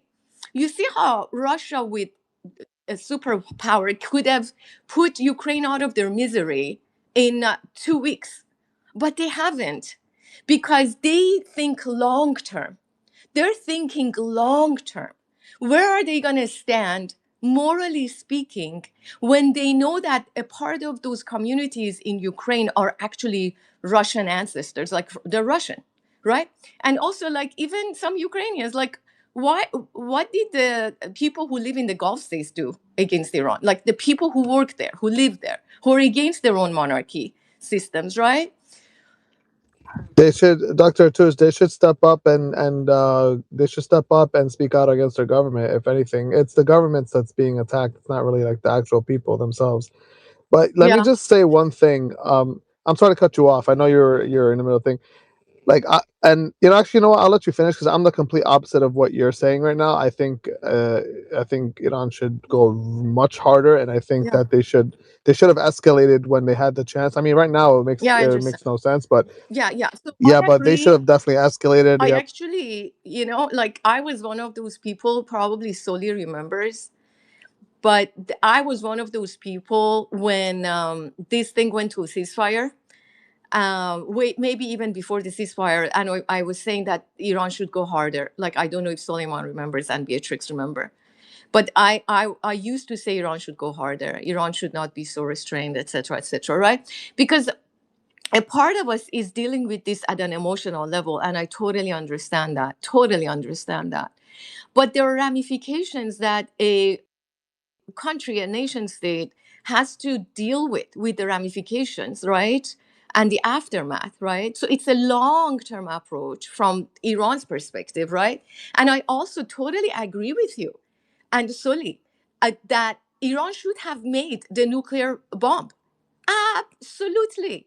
And I have said that for years. I've said that for years. We should have had a nuclear bomb by now. But Iran, being a part of NPT and the IAEA, etc., wanted to play it like nice, right?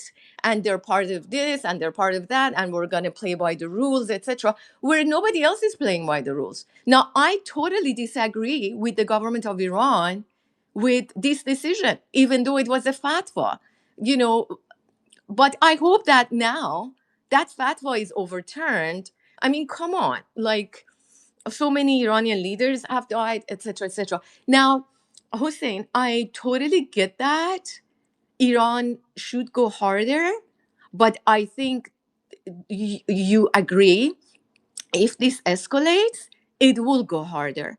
But you know what that means? That means the destruction of the Gulf states, which is those who are our brothers, right? Our brothers and sisters who live there, right? Because you could say the same thing about the Lebanese. Why come they're not raising against their own government, right? So you're saying that about the Gulf countries, but you I could want say them to too, as well. By the way. yeah, yes, but it's like I want the Americans to rise up against the Americans, right? But in most of these countries, people are just in survival mode, and that's by design. It's by design. The guy that's trying to feed a family of kids, etc., and they're not necessarily living in the sort of a system that supports them or has social, uh, welfare system, etc. Like, they're trying to feed a family, let alone becoming activist and getting out. You see what I'm saying? You get what I'm saying? It's just we've been controlled and dominated and gaslit and put in slave and survival mode for eons, right? So yeah, so I don't know if that made sense, but I think if there is an escalation to the point that it was before, that the US starts bombing the infrastructure in Iran, etc., Iran absolutely should let them have the taste of their own medicine. Absolutely. But I'm hoping that the Gulf states also wake the hell up, meaning this, not the people, but like the governments. Wake the hell up. And once in your life, understand what Iran has been doing for the last few decades, supporting the resistance, whereas all of these guys were in bed with the enemy. All of them, all those countries. That's my hope, that they wake the hell up and establish a unity as the Middle Eastern, sort of EU type of scenario, and take what belongs to them and have their own power structure, military structure, financial structures, their own NATO, etc. And then the entity is resolved by itself. It doesn't have to be like bombed to oblivious. You know what I mean? With less loss of life on both sides, etc. Would that happen? I don't know. Yeah, and then in the meantime, the Palestinians are still being genocided, ethnically cleansed. The Lebanese are still dying. The Iraqis are still dying. In the meantime of all this, quote unquote, long term goal. See, this is why I don't get, like, if we're gonna say, not us, but like if the world is gonna sit there, right, and only a few countries or few people are fighting or speaking up against this, and watch as people are being completely ethnically cleansed, their homes being stolen. We all saw the horrific scenes that have come out and are still coming out of Gaza and all these places, right? If we're gonna sit here and say like, okay, we're gonna have to think about the long term game, then I'm gonna have to question like the morality of like the world in general. Because I mean, how can we sit there and just say like, okay, the long term is, Israel is just gonna implode on itself, and that could take 10, 15, 20, 30, 50 years, who knows? But the point is that if there's not an aggressive action against them equal to what they have been doing, they will never stop. The only reason why um, Hezbollah has won in 2000 and 2006 was through military action. It wasn't because they did any diplomatic, coordination, or it wasn't because they said, okay, you know what, whatever. It was through force. It was through military, and that's the only thing that these people understand. And so, if you really want to really get these people to be put in their place, you have to be as aggressive, if not more aggressive than they are. It's the only way. And this is where I stand, and this is why I say, like, during these wars, Iran should have just completely bombarded and went full on out. And like I said, I'm not going to speak on their behalf.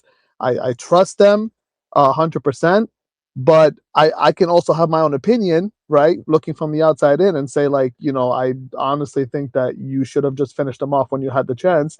Now that they're not finished, they took their air force, and now they're just bombarding Lebanon, and now they're still striking Gaza. They just hit Gaza what, a day or two ago, and killed a bunch of people. Like, this is crazy. Like, we can't keep like just pushing the can down the road. It needs to be addressed, and this is where, like, we talk about the Gulf countries and all these, GCC countries, whatever.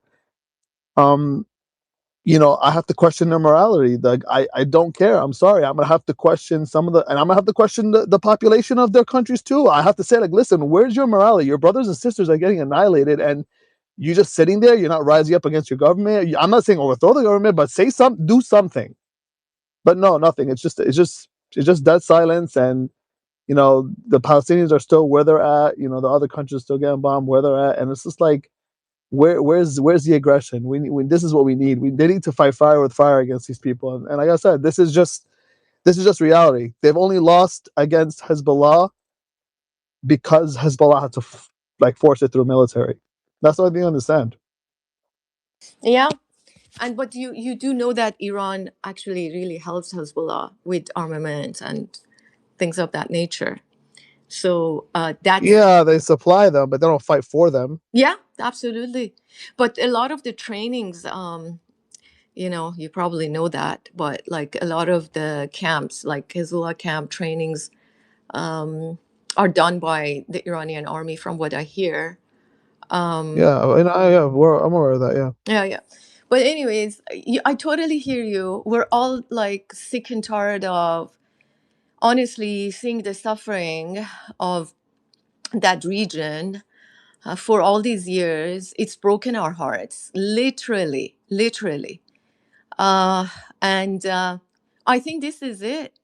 This is the final battle. I think this is the final battle, and I hope that at the end of the day, we get what we're all praying and wishing for, right? One way or the other. And we're faced with powerful enemies, right? The U.S. and the entire like West. Um, i- yeah, and we're dealing with a lot of dark forces that are against us, and that's why it's taking so long. And their love for bloodlust and human sacrifice and lack of humanity was shown to the world on our phones. And so we saw it. We saw the atrocities, we saw the inhumanity. You know, for how many decades we've been trying to show the world the tortures in the prisons in Israel, the torture of kids, the kidnapping of children, and doing the worst kind of torments to them. Even Amnesty International, with this whatever, a washed out organization, put out documentaries. And we tried to show the world that. But the world had a blind eye. They didn't hear it, they couldn't see it. But thank God for one aspect of technology, our iPhones, etc., that we can record events as they happen and post it on the internet. And this time around, the entire world has watched this atrocity, this inhumane treatment that is honestly, I don't think you could be human and do this. And I know these people look like humans and they are, but I think they are devoid of an ounce of humanity when they are capable of killing children as they're trying to get food in those food camps. I mean, come on. I mean, so yes, we're all fed up and we want this to end. And I think at least we won the psychological war, right? I think everybody agrees with me that now. Dr. Atusa, I need to just jump in. I'm so sorry, and I'm going to let you Yeah, no continue. problem. Just one clarification. When you said earlier you want Americans to rise up against Americans, maybe you meant to say Americans to rise up against the government, but Yes. also I think when you're speaking, you're only speaking on your behalf. So when you say, I think everyone's going to agree with me, I think it's because I don't want any, our rules and regulations and things are different in the UK. So I think you've just got to speak from your behalf on these things, please, if you can. Yeah, And I do think absolutely. that there is consensus in terms of what you're talking about in terms of Israel's atrocities, but just everybody on this panel that is voicing an opinion is voicing it on their behalf only. I just want to make that clear. But thank you, Dr. Atusa, do Yes, continue. absolutely. My own opinion, and yes, if I said Americans rise up against America, I meant American government, the current government, and yeah, whenever I say something, I mean that's my opinion. So I think that we have won the psychological war, right? And look at the like European countries, right? European Union, and they don't want to get involved in this war, right? Because they have seen these war crimes committed by the government of Israel, the occupied Palestine. And yeah, so I think this is the final battle. And one way or the other, we have to be victorious. I don't see any other way around it. Anything else would not be acceptable. And that's why there is no deal. I think that's why there is no deal and there can't be a deal. I honestly don't think the Iranian government would sign a deal that doesn't include Lebanon. And I wish that, what is that, the peace treaty for Gaza or whatever that was signed by Hamas. I don't know if that was a real deal or what it was, but I just hope that we can take back Palestine and get rid of the entity one way or the other. I land there.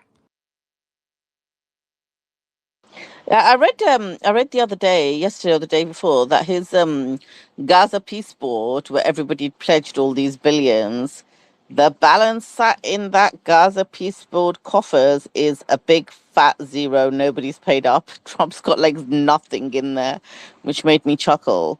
Also, I'll just say really quickly that the Gulf states, yeah, I put those aside. There's no reason I see if Iran wanted to looking at it from the lens that a lot of people seem to be looking at it, and I agree with Brother Hussein here, where they're like, oh, Iran's not going to let this happen. And this is not you, Dr. Atusa, because you take a balanced approach, but I'm talking like there are some other people who are like, and I understand why, right? Because they've seen years and decades of suffering and sanctions and loss because of the actions of Israel. So they see Iran as this kind of warrior saying Iran's not going to let this happen, not let that happen, Iran's going to do this, that. There is zero reason that Iran cannot be actually hitting Israel right about now. And it isn't hitting Israel, right? To be honest with you. And yeah, so I'll just land there. Let me go to Andy, jump in, and then we go to John Doe.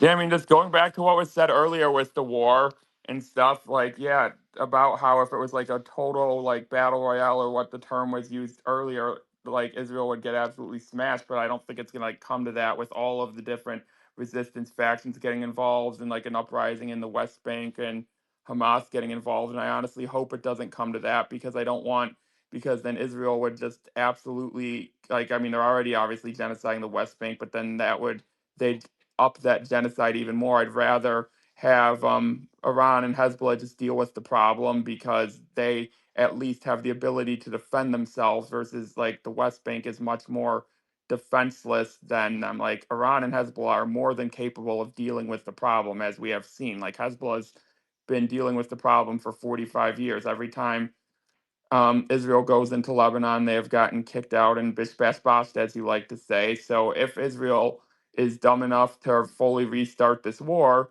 I think their retaliation is going to be much harsher from Iran than it was the first time around. I think more critical infrastructure might get hit, and by harsher retaliation, I think we might see like a power plant get hit or something. They're not going to be genocidal. They're not the Israelis. They're not going to start bombing schools and hospitals because the Iranians aren't evil people. But I mean, like if an Iranian power plant gets hit by the Americans or the Israelis, then you're going to see an Israeli power plant get hit or a desalination plant, and that would be fair.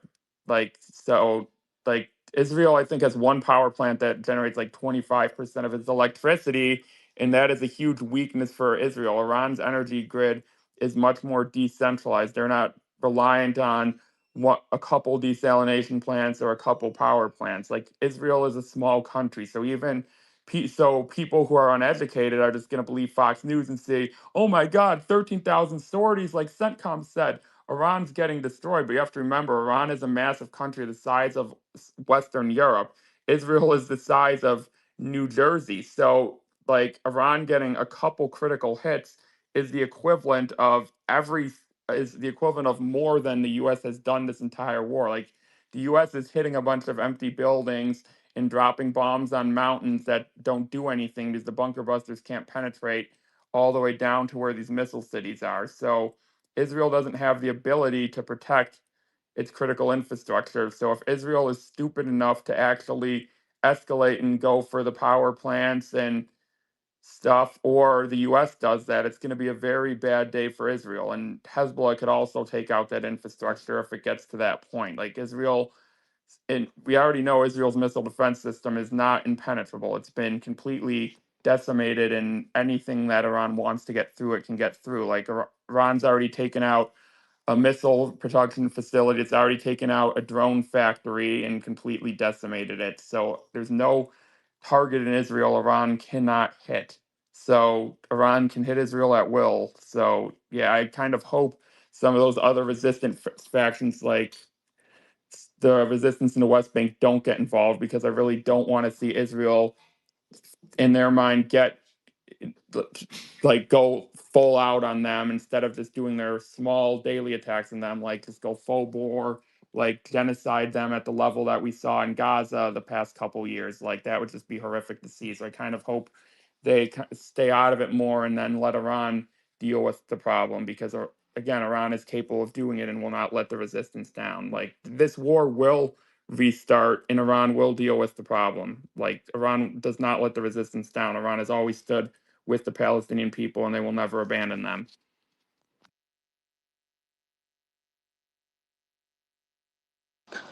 Thanks for that, Andy. You know what? It did cross my mind as well that maybe because I am seeing reports of substantial damage. I'm not saying that people are not being killed and genocided in Lebanon. They are, and they're suffering, and they have suffered for many years at the hands of Israel. But do not underestimate Hezbollah. I am seeing a lot of reports of substantial damage being done to Israeli tanks. One of those TikTok chicks was killed yesterday or the other day. I can't remember actually when it was as well. One of those IDF TikTok chicks that we saw in the genocide dancing when the Palestinians were being killed. So Hezbollah are doing damage as well. So, and maybe that's intentional, and that will weaken Israel, and that's part of the strategy and part of the plan. Let's see. John Doe, thanks for waiting. Jump in. Oh, thank you guys. I just wanted to make an analysis on I heard somebody earlier say that a big flaw in the axis of resistance throughout these past 3 years is they did not coordinate enough, or they were too like isolated, and I think that was all by design. I think it for to defeat Zionism and to defeat Israel, it's got to be a slow burn, which they've done. And the biggest, stronger than their air force, Israel's air force and their nukes, is their narrative. And we've seen that completely collapse. And I don't really think Iran needs a deal whatsoever. Like, what's the deal entail for them? Okay, some fiat currency that is frozen, maybe some IMF loans, maybe they get introduced into they'll just end up like Egypt. And they clearly don't want to end up like Egypt after the 73-day war. So I think the US is eventually, like, this may last for years, like a year or 2 years, but eventually we're the West or the US is gonna be just to get tired. It's coming, and I think Israel is not gonna go out with a bang. I think they're gonna go out with a whimper. It's getting to that point slowly but slowly. And I don't think that I don't think when people see their air force leveling these buildings, I don't think that's Israel winning right there, or hitting civilian populations or densely populated centers. I just see that as like their plan, post collapse of the Soviet Union. This Unknown plan, this whole thing that they come up with, is behind schedule, and they are panicking right now. And it turns what could be their allies in Lebanon against them. Like, I think more people are receptive to helping the resistance in southern Lebanon because they see that there is no alternative, and they're not really like, they're playing whack-a-mole, and they're not winning. I don't know, they're just caught in quicksand or tar, and they're just lashing out. And I honestly, I think it's gonna sad to say, but all these people had to die to destroy the myth and narrative and to open the eyes of the world. So I think that was also a calculus from everybody in the axis of resistance. So that's why you saw a lot of delays and a lot of it didn't seem like it seemed like our side was losing when we weren't really losing. This was all structurally planned. I also think the Gulf states play a good cop with the U.S., but they're not really on the side of Israel or the U.S. I think the or the IOC, the Islamic Organization for Cooperation, I think that they've come up with a nice little game plan to address this all. That's kind of what I see in analyzing it, and those are just my thoughts. I know it's a little scattered, but sorry, I'm not used to talking in these spaces. Thank you.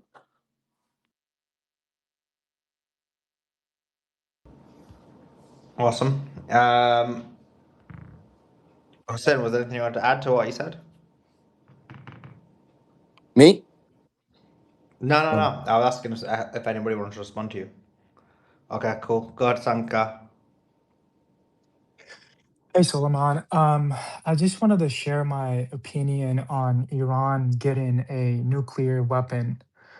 I don't think it's the right move, and I don't think it is going to fix any of its problems.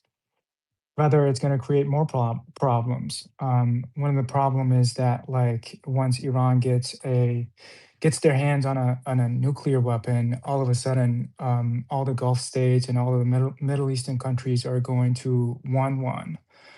And at the end of the day, it's not going to stop or prevent any country, namely United States or Israel, from attacking them.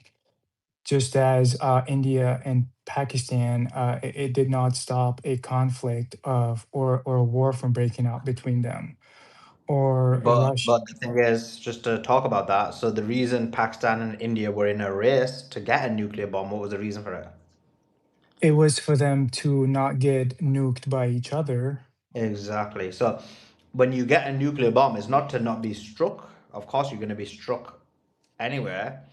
Um, but what happens is the reason why there's a disparity is because Israel has a nuclear bomb and Iran doesn't, one. And two, this myth about their claim, the whole reason they're claiming that they're attacking Iran is because they're about to get a nuclear bomb. And if it's like, wait, I've already got one, so why do you need to attack me? So it takes away, one, their reasoning, and B, it stops Israel from using the nuke. You don't think Israel used the nuke against Iran, or do you think that's impossible? I think if they find themselves on an edge of destruction, they will use a nuclear weapon against anybody, not only Iran. And I don't think Yeah, Iran. but they're not fighting anybody, they're only fighting Iran. So okay, so let's go with what you said. So you said if they're on the edge of destruction, they would use a nuclear bomb against Iran. Okay, so they use a nuclear bomb against Iran. I believe Israel's got what was the exact number again? I know they've got a large number of nuclear bombs. If they were to just fire all of them, they would obliterate Iran. Then what? I do see your point. I don't think, on the other hand, Iran wants to push him that far, though. Oh, they don't. They wanna keep them. Don't wanna push Israel too much. Just prod him. So you're basically coming with the Simon's position. They want to prod him a little bit, Don't really want to push him too far. Is that what you're saying? They're trying to do. Correct. I don't think so. Like, if you've listened to Professor Morandi, he says that, like, I don't care if Israel is called like Israel, Palestine, Walt Disney. We don't care. Even if we only care that the Zionist regime goes away and people are, given equal rights. How do you make the Zionist regime go away? Well, through it's not going to be easy, but perhaps, like, through political efforts, or such efforts.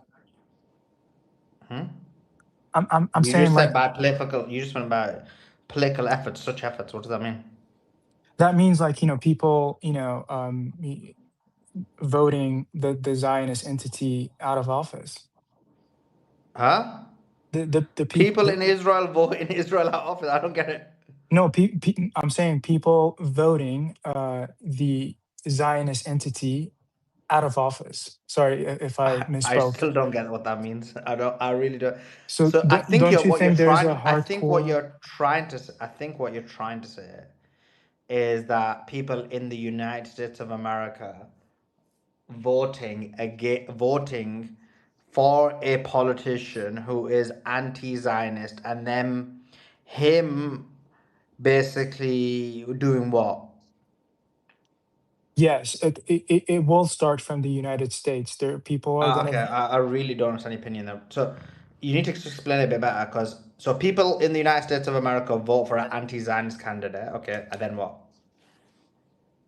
And then the Zionist entity will lose its support from the United States, so it's not going to have the power that it has to wage war against its neighbors. So okay, so the people of the United States of America vote a candidate who's not just against maybe giving financial aid to Israel, but wants to completely cut off Israel in total.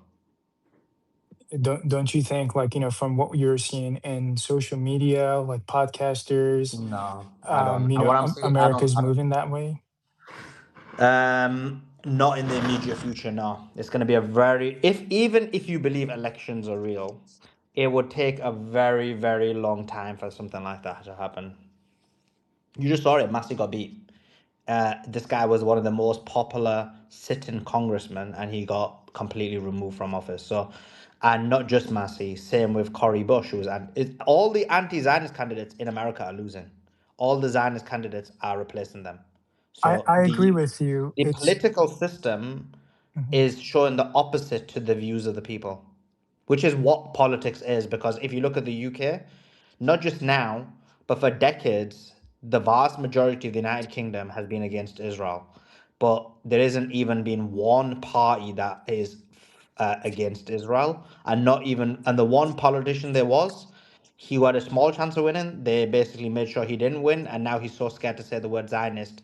It seems like he's gonna poo his pants every time that word comes up. But he Well, was, sorry, yeah. go ahead.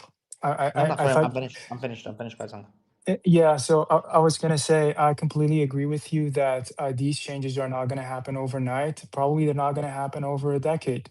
And to your point that majority of people in the UK are against the Zionist regime, is what I was gonna say is that these countries have been elite captured. It doesn't matter how many people believe that the Zionist I regime agree. needs to go, but I agree. But you're it's proving the my point here elites. right now. But you're proving my point right now. Uh, Right, but so do you believe that this system is going to remain forever, or at some I mean, point what in do the you mean by future? forever? At the end of the day, the genocide's already happening right now. The ethnic cleansing happening right now. You're basically saying, guess what? It's not even Iran's problem. Like, we just gotta wait. We gotta, forget Iran. They're not gonna really do anything. We gotta rely on Americans to basically make a difference. And may happen over time. By then, Palestinians may not even be in Palestine anymore. They may have ethnically cleansed them. By then, they might have taken over the entire of the Middle East, but we're just going to wait for enough Americans to take over the political system to hope that something like that happens. Is basically your argument No, well, of why we shouldn't have a nuclear bomb. no, well, actually, I did have a solution for Iran. What I was going to say is that Yeah. what Iran needs to do is perhaps make a series of short-term deals with the United States, just like they did with the JCPOA. They got a little bit of money. They got a little bit of a sanction relief over time. They invested that money and that capital into their defense, so they could fight the war that they did today. If they fought 15 years ago, So they would have one been second. defeated. No, yeah. So I still don't get your argument. So is your argument? I actually don't get it. So I think you're trying to say that Iran should sign the deal that is on the table. I think that's what you're saying. But what's that got to do with our nuclear bomb argument? Well, I was making two different, very different, separate conversation. So I was Okay. saying, So nuclear bomb, I think you didn't answer it about what you would do if something like that happened. In terms of specifically, you believe Iran should sign the deal. Is it the current deal, or what do you mean, any deal, or what? a deal that doesn't What if the completely US put wants in. Iran to normalize with Israel? Would you sign that? Well, obviously, Iran is not going to sign that deal. Okay, so because you said we should sign a short-term dream, we should sign a short-term deal with US. Well, I'm asking you what that would be. That would be, unfreezing, some of the capitals that Iran has. Let's Okay. say whatever that money is, take that money, reinvest it in No. its So that's fine. So you ask for sanctions relief and unfreezing of assets. What else? what else Iran can get. Yeah, actually, I don't know what you're saying. You see, because you do know, like maybe you're not up to date with the news, but this is what the memorandum of because you mentioned Professor Morandi, but you may not have seen my interview with him. So the I current did see MOU clips has. here and there from Okay, that cool. interview. So cool. So the current MOU has all that in there. So I'm not sure what the point you're trying to make. The point I was trying to make is that, even if Iran has a nuclear weapon, there is no way that they're gonna use it against Israel. They're gonna, continue this wars. If Iran has a nuclear weapon and Israel has a nuclear weapon, then all it means is Israel won't use the nuclear weapon against Iran. So Iran doesn't have to use a nuclear weapon. In the hypothetical that Israel does use the nuclear weapon, then Iran will use a nuclear weapon back against them. That's the whole sort of logic behind it. But you don't use a nuclear weapon preemptively. That's wrong. Well, the whole reason you create a nuclear weapon, just like North Korea realized, is to stop people attacking you with a nuclear weapon. And the point I was making is that those countries having nuclear weapon hasn't stopped their enemies from attacking them. So to your point, Israel has a No, but nuclear. you were going around in circles. I already answered that question. So of course your enemy can attack you, Hmm. but it neutralizes two things and you haven't addressed both of those points. From Iran's perspective, it neutralizes the claim that we need to bomb Iran because they're trying to get a nuclear weapon. You can't say that anymore because it's like Iran's already got a nuclear weapon, and look, they didn't bomb the world. So that weapon, that claim goes away. So the whole reason for this war goes away, or any war in the future goes away.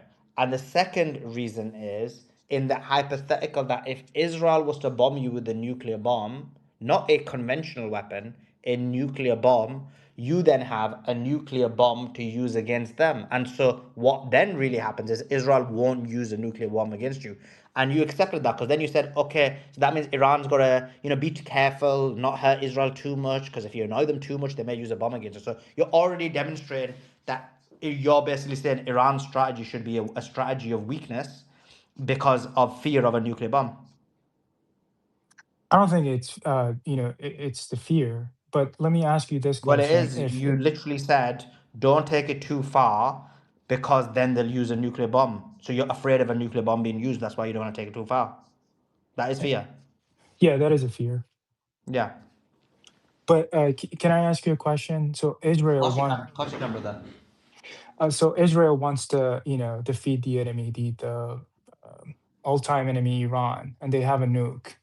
Well, I don't think Iran's the all-time enemy. I think the whole world is, but that specific region, yeah, everyone's the enemy. But do continue. Why haven't they dismantled Iran using a nuke? Why haven't they used a nuke at the moment? Yes. It's a really good question. The reason for that is quite simple, that they, at the moment, are relying on the United States of America to use their military prowess to try and defeat Iran. And with the nuclear bomb, they essentially are using their nuclear bomb in the scenario where they believe that their existence is in question. So if you use a nuclear bomb too soon, you only have one shot on it. And then what happens is, from Israel's perspective, yeah, you'll destroy Iran, Iran will cease to exist. And then what will happen is like every other country will then start getting nuclear bombs. And then they may become a future risk for you. So the point about using a nuclear bomb, specifically in Israel's perspective, is you get one shot on it, and you only can use it at the right time, but you can use it. I see that perspective too. Thank you for explaining it. Appreciate the conversation, Sangha. Thank you. Let's go to I love that conversation, Sangha. You really challenged Suleiman's thinking. He had to really dig deep. I liked it, Sangha. Well done. Thank you. I can take a conversation. I'm not a female. Good point, Sangha. Good smash there, I brother. want to boot him Good now. smash. Whoa. Stone Cold Stunner there. Let's go to the Forgiver. Go ahead.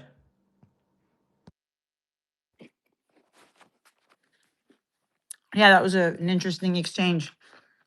I was gonna say well done, Sangar, but then you had to say that last point. um, all right. I just want to say I really appreciated all the interviews you've been doing. Suleiman, thank you for everything you're doing, and of course Beatrix and the whole team. You guys are awesome. It's been definitely tougher, I'd say, a few days just because it's Eid and the slaughtering we've been seeing, and we heard about Zaina's family earlier, and it's just really somber times here. Um, just the pictures are horrific, and it's been really difficult. But um,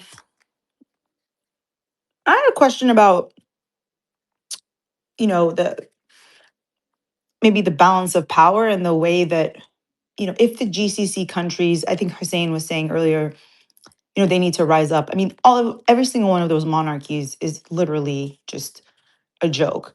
They serve themselves, they don't care about their people, and they exploit all of the resources for their own gain, and they just throw a few crumbs. And now, especially Saudi Arabia with the population explosion, I mean, they still have a lot of oil, but they do have unemployment. They do have some economic, issues. Whereas I mean, not huge ones, but it's not how it used to be in the 80s or before. But anyway, my point is, there's these GCC countries. They're artificial. They have, very oppressive regimes in power. Bahrain is a Sunni monarchy crushing a Shia majority, right? And then we have in the East Saudi region, we have a lot of Shia who are treated terribly by this the House of Saud, who are supposed to be Sunni and the great protectors of our Haram al-Sharif, and they're, you know, we know they're not doing what they're supposed to be doing. They're big hypocrites. But anyway, I'm not getting into religion. I'm just saying they are an unelected, very autocratic, brutal regime. And MBS, we saw what he did in Yemen. He slaughtered 400,000 Yemenis for just because he thought it was like toys. It was like gangbusters. Um, so they're just. It seems to me that it's going to be very difficult for the people to rise up in those countries because they are fed, right? They still have money to feed their people, and that's kind of how they bribe them. Like if you're Kuwaiti, they just bribe you. They just say, "Oh, here." So I don't know if they're going to be able to rise up, but I do think in Jordan, I think I have hope there that, you know, because there's so many Palestinians there, and because there is proximity to the West Bank, and because I mean, they're a very tough police state also in a monarchy, but they don't have oil, and you know, the U.S. bribes them every year with a huge military package, you know, every year, just like they bribe the Egyptians, um, you know, through the Camp David, of course, they did that. So, but I do think that even notwithstanding, you know, the bribes that they receive, Egypt and Jordan do have really bad poverty, and they're critical. Like they're absolutely critical for launching attacks. If you want to launch an attack, if you had Jordan and the south of Lebanon, I mean, Syria is a question mark. I mean, I don't think they're really. I think he's definitely ISIS. He, you know, U.S. But whatever. You don't need him even. If you had Jordan, that would be huge. Um, and of course Egypt, but I don't know. Egypt is Sisi is really, really brutal. But I don't know. I don't. Does anybody have an idea about Jordan? If there's, because I know they've been arresting people and putting people in jail, but I feel like the situation is getting worse and worse economically. And as that happens, it might explode, and there might be a toppling of that horrible monarchy. Question for Suleiman or anyone? I personally don't think anything's gonna. I don't think there's gonna be any uprising in Jordan. I went to across through the Jordanian border a few years ago. Not that long ago, actually, but yeah. And to go to Jerusalem, and you've got the clearing center in the middle, and then you've got like desert both sides, no man's land either side. And that clearing center in the middle, where you have to stop. Hi, Andrew, welcome. Hey, Where you have to stop and get your visa stamped. The whole thing. Now, bear in mind, like it's the Jordanian border. You'd think there'd be some like kind of, you know, Jordanian kind of management of it. No, the whole thing was ran by Israel, by the IDF, the whole thing. And what happened is, so we'd actually done a tour of Jordan, and then we were going into Jerusalem, and then after a few days we were going back to Jordan. So I'd left all my stuff in the hotel room in Jordan and just taken what I needed. So there wasn't like tons of luggage, but they kind of search you in person, then they search your luggage, then you have to repack your luggage, put it through a scanner, and then you have to carry it back out, open it again for it to be searched again. I mean, maximum Unbelievable. discomfort for anybody. Then put it through the scanner again, and then wait in a queue to have it checked in. And then what you do is they've got like one side of it, then they've got some barriers, then they've got the other side of it. So whoever gets their visa, and you could be in one group, right? You could be in like a big group of like 20 people, and they'll let 5 people through, and the other 15 will still wait this side, and 5 will be that side of the barrier, and they'll split families up like that as well. And so, and on the other side, once you get to the other side of the barrier, that's when you can come out of the clearing center and get in your vehicle or your coach or bus or whatever's been arranged for you to drive you from that border to Jerusalem. And so what they do generally is they've got this thing where they'll let through people who are in their like probably older, like 50s, 60s, 70s. They'll let them through quicker. When I say quicker, I'm talking like within 4 or 5 hours.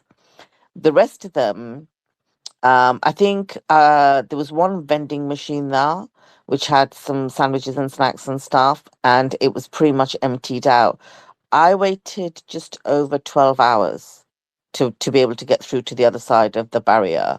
It's all within one kind of, you just imagine one big hut. It's all within one big kind of like center, one big building. And you can see people on the other side of the barrier.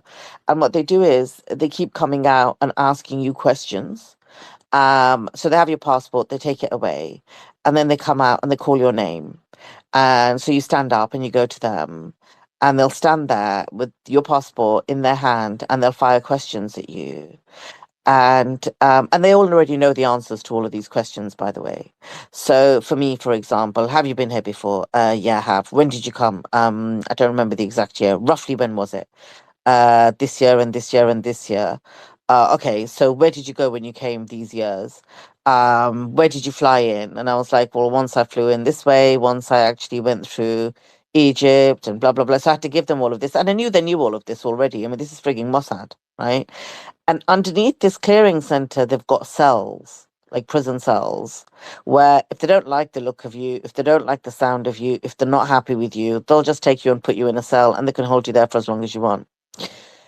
Anyway, eventually, when I got my visa, I said to the lady, stamp it on a piece of paper. And she was like, why? And I said, because I already had to change a freaking passport. Last time you stamped my passport, I can't travel across half the world because of your stamp. And now I've realized I can actually demand you stamp a piece of paper. So they have to stamp a piece of paper and staple it to your passport so that you can take it off later, because I had problems with it last time, you know? So I made her do that, and then they gave it to me, and I went through. When I turned around and looked at the end of the night, the only people that were still held there, and I think they were held there for about 19, 20 hours, maybe longer, were all of the religious people, all of the learned people, all of the men with the beard, all the scholars and stuff, because Israel's message was very clear. Come for tourism. Don't come because you're religious, because this is not your place for religious significance. This does not belong to the Muslims in any way. And you're talking about Al-Aqsa Mosque, right? This is not your place of religious significance. Jerusalem belongs to us. So they held them. They literally held them until, like, I think it was 3, 4 in the morning. Some of them got let out. Some of them got put in cells. Yeah, and that's what the clearing center's like, and it's completely managed by Israel, by Mossad, by the IDF. That's the level of control that I witnessed. I don't think anything's going to happen, to be honest with you, forgive her, in Jordan. That's not to say that the Palestinians or the people in Jordan, very similarly across the GCC, the people. I remember I said this before, but when we came out of Gaza and when we were at Cairo airport, like, we were under armed, like the Cairo police, the Egyptian police, like literally had us at gunpoint all the way through, like we were some terrorists because we'd been to Gaza. And I remember, like, managed to get a coffee, and when the guy gave me my change in my hand, he just gently, he dropped a coin, and now I realized he did it deliberately, and he leant forward to pick it up just so he could whisper in my ear, because I had my big Gaza t-shirt on and everything, and they all knew we'd been to Gaza to give aid, and that's why we were there. And he whispered in my ear, we support you, but we can't say it. And I firmly believe the people across the GCC do support the cause of Palestine. They support the Lebanese people. They support all of the people under oppression. They are anti-Israel, but they can't say it. And I don't think anything's going to change. This is my opinion in Jordan. Forgive her. Back to you. No, I agree. That's very interesting, and yeah, that kind of tracks what I've heard from a lot of my good friends. That the bridge takes forever to cross. The bridge, and even if they're American, it doesn't matter if they have a Palestinian or Arabic name. They automatically, pull them to the side, and they're detained sometimes for days, if not longer. And of course, the people in yeah, the Arab masses, Muslim majority masses, even non-Muslim majority masses, just justice-minded people, I think the world everywhere support, the Palestinian people. I was just talking about, it's a very heavy price to pay for the people of South Lebanon, like Brother Hussein was saying, and it's a very heavy price to pay for people of Gaza. Um, and it's also a very heavy price for the Iranian people. You know, we see these pictures, we see the horrors, and it's just mind-boggling to me. The same thing was, I felt the same way when Yemen was being pounded. 400,000 people, and we didn't have the same kind of movement really with pictures and seeing just the horrors. Of course, with U.S. Support that the Saudis were doing that, but it's just, something's got to give. The entire region is hostage to, with the exception of Iran and now Iraq a little bit, and that's it. It's just like South Lebanon, not even the whole of Lebanon, and then the Houthis in Yemen. That's it. The rest of the region is hostage to this Zionist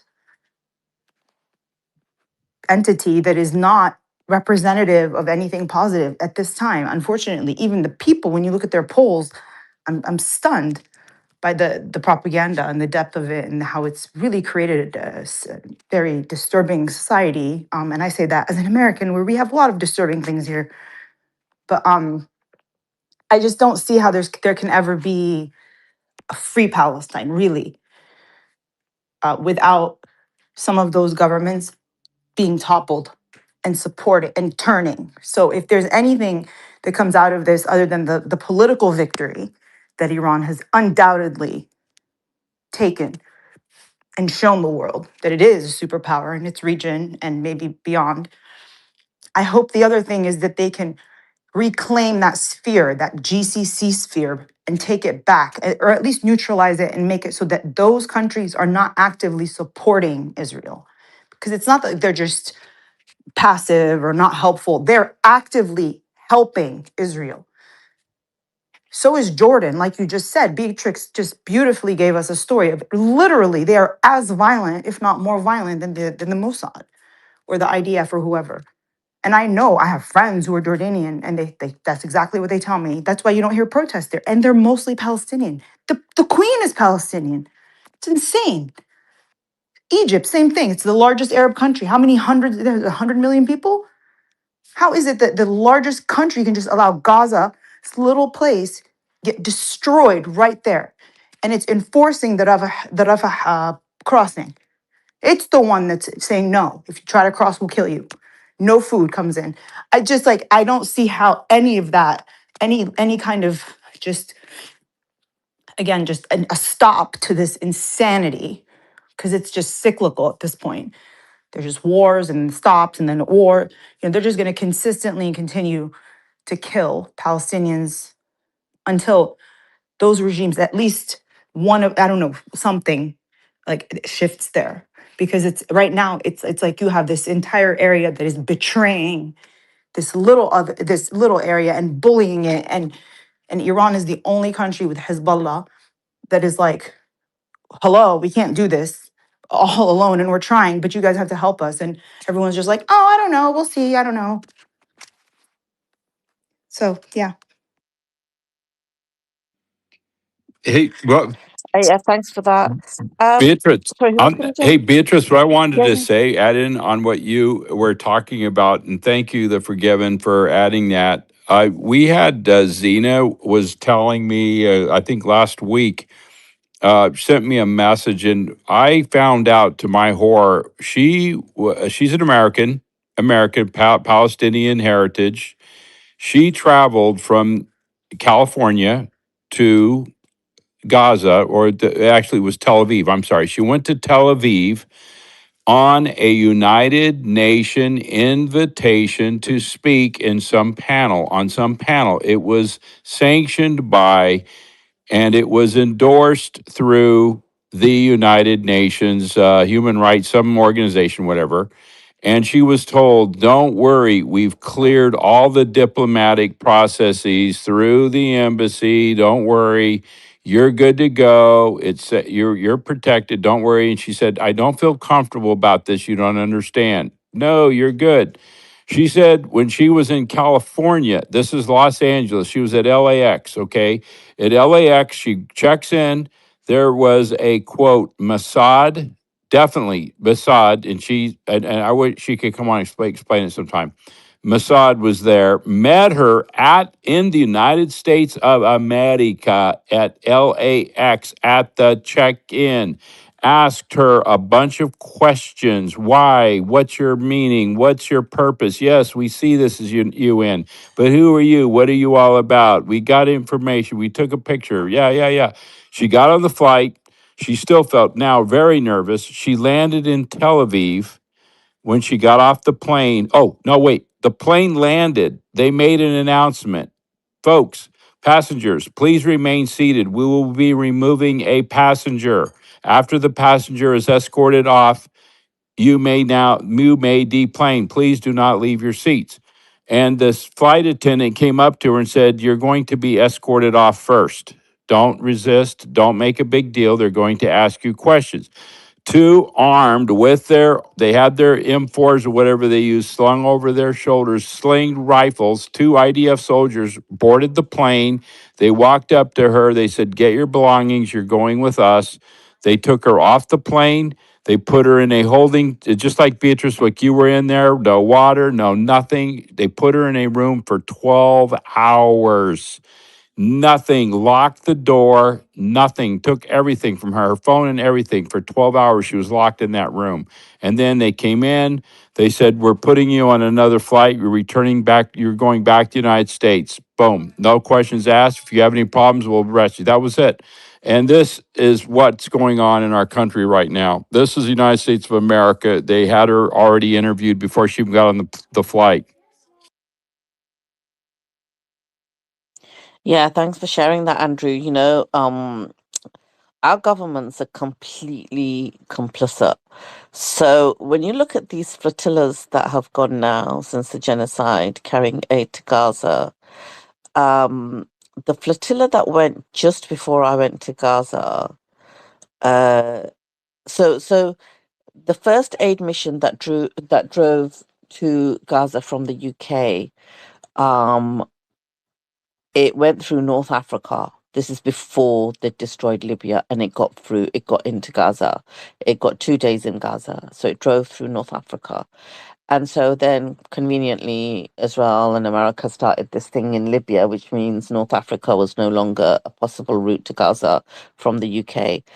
The second mission that they said drove aid to Gaza went from America, and then it got as far as Rafah, I think, but it couldn't get into Egypt, so it just left the trucks there, left the aid there, and came back, so it was abandoned.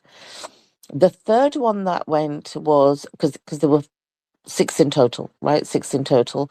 The third one that went was the one that I wanted to go on, but my family would just not have it. They was just like blanket no. That went from the UK, that drove from the UK, through same route that eventually ended up taking, which was France, Italy, Greece, ferry to Turkey, across Turkey, and then through the border into Syria, and then through Syria you have to go. You have to send the aid by sea. From Latakia, you have to send the aid by sea to a little port called Al Arish in Egypt, and you have to take a flight from Syria, which is a charter flight, which the Egyptian government lays on for you, to the a little airport. It's an old, dusty, rackety little, you call it an airport, it's not an airport, it's like a little landing strip with a little like shack at the end of it, and they call it Al Arish Airport. It's an old military thing, but they only used it for us. So you go to Al Arish Airport, then you have to make your way to the port and collect your aid.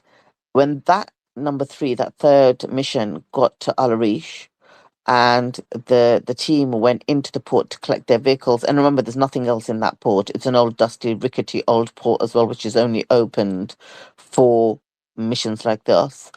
When they went in to collect their vehicles, they were locked in. They were locked into the port for 3 days and 3 nights, and they had a standoff with the Egyptian police, and they had riots, and they threw bottles. They had no food, no water, because they hadn't planned for this. It was horrific. So after 3 days, the Egyptian police relented and let them into Gaza on a night. And the very next morning, they went in, rounded them all up in Gaza, and deported them. And they were never going to be allowed back into Egypt again. So then my family were like, well, I told you so, we were right not to let you go. That was the third mission. The fourth one was the Mavi Marmara, which was a flotilla. And I believe that was the first flotilla ever to try to take aid by sea to Gaza. And in that flotilla, one of the ships was called the Mavi Marmara. And I knew people on the Mavi Marmara. I didn't even try to go on the flotilla, but I know people who were on that flotilla, and it set sail. I think one of I don't think one of I think the main organizer was a Turkish organization called IHH. It's IHH. IHH is what they call it. And it coordinated everything. And the Mavi Marmara was a Turkish ship, but there was a lot of Brits on there as well. And some of them were on top of the deck at night talking. Some were below deck, talking, playing games, whatever, exchanging stories in the middle of the sea. And they heard a noise above deck, and these choppers came, Israeli helicopters, Chinooks and stuff. Commandos came down on a rope in the middle of the night. It's about 2 o'clock in the morning. People came up on deck to see what's happening. They knew every single person who was on the Mavi Marmara. They shot people. They shot, I believe it was 10 or 11 people, all Turkish.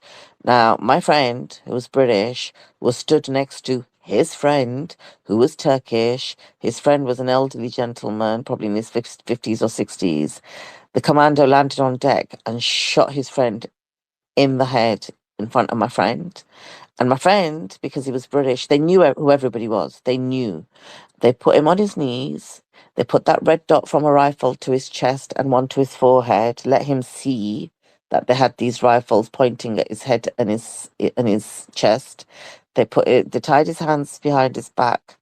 They blindfolded him. And they did that to all the Brits there, but this is from my friend because I heard it firsthand. And then they took them off and they took them into an Israeli prison. And they held them there for a few days. My friend he told me all of this, never told me what happened in the prison. And obviously we know how Israeli prisons are run.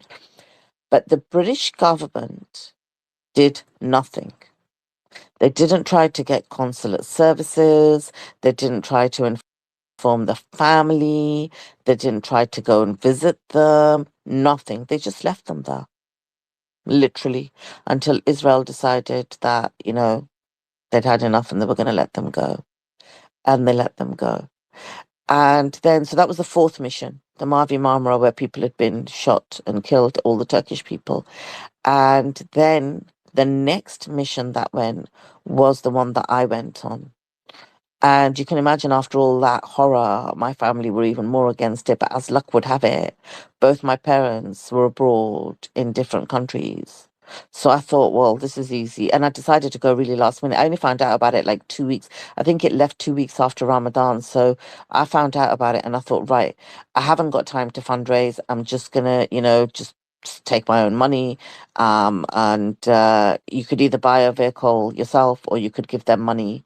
And they would provide you with a vehicle and stuff. So I was like, right, I'll just give them all the money. I'll get all the aid, and that's it. I'm just going. I'm going to prepare. I've got literally less than 2 weeks to get myself together. And it's easier to convince your family over the phone than in person. My dad was like, yeah, it's once in a lifetime opportunity. And, there's risk. I think you should go. My mom was completely the opposite. But then she did, she did accept. Because I said, look, death can come at any time. It could come to me crossing the road in London. This is a good cause and stuff. So in the end, she said, yeah. And I went on it. And I think we were the last mission to get in. to be honest, because the one that went after us, that failed as well. But we got in. They held us. The thing they did with us is we were supposed to be, so everything's mapped out, how long you're going to stay in each location. We were in Turkey for quite a long time because we went to every single cemetery where every single one of those people that were shot on the Mavi Marmara were buried. So we went there to pay our condolences, and then the night we were crossing into Syria, we lost each other. And then we had to wait until dawn because there was some sort of security scare to find out. We were supposed to be in Syria for 3 days. This is just before this whole Syria war thing kicked off, or conflict, or whatever you want to call it. And so we were supposed to be in Syria for 3 days, then cross into Rafah, but we weren't allowed to cross into Rafah. Egypt wouldn't give us permission. And Egypt knew that a lot of us were volunteers or had families back home or jobs to come to or whatever, financial things.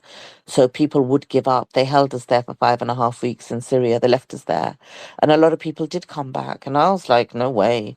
I didn't freaking drive all the way to Syria to go back. I'm just going to stay here long as it takes because I'm going to give it everything. So I stayed. And then eventually they came back, Egypt did, after 5.5 weeks, with a list of 50 people, 50, who were banned, who wouldn't be able to get into Egypt.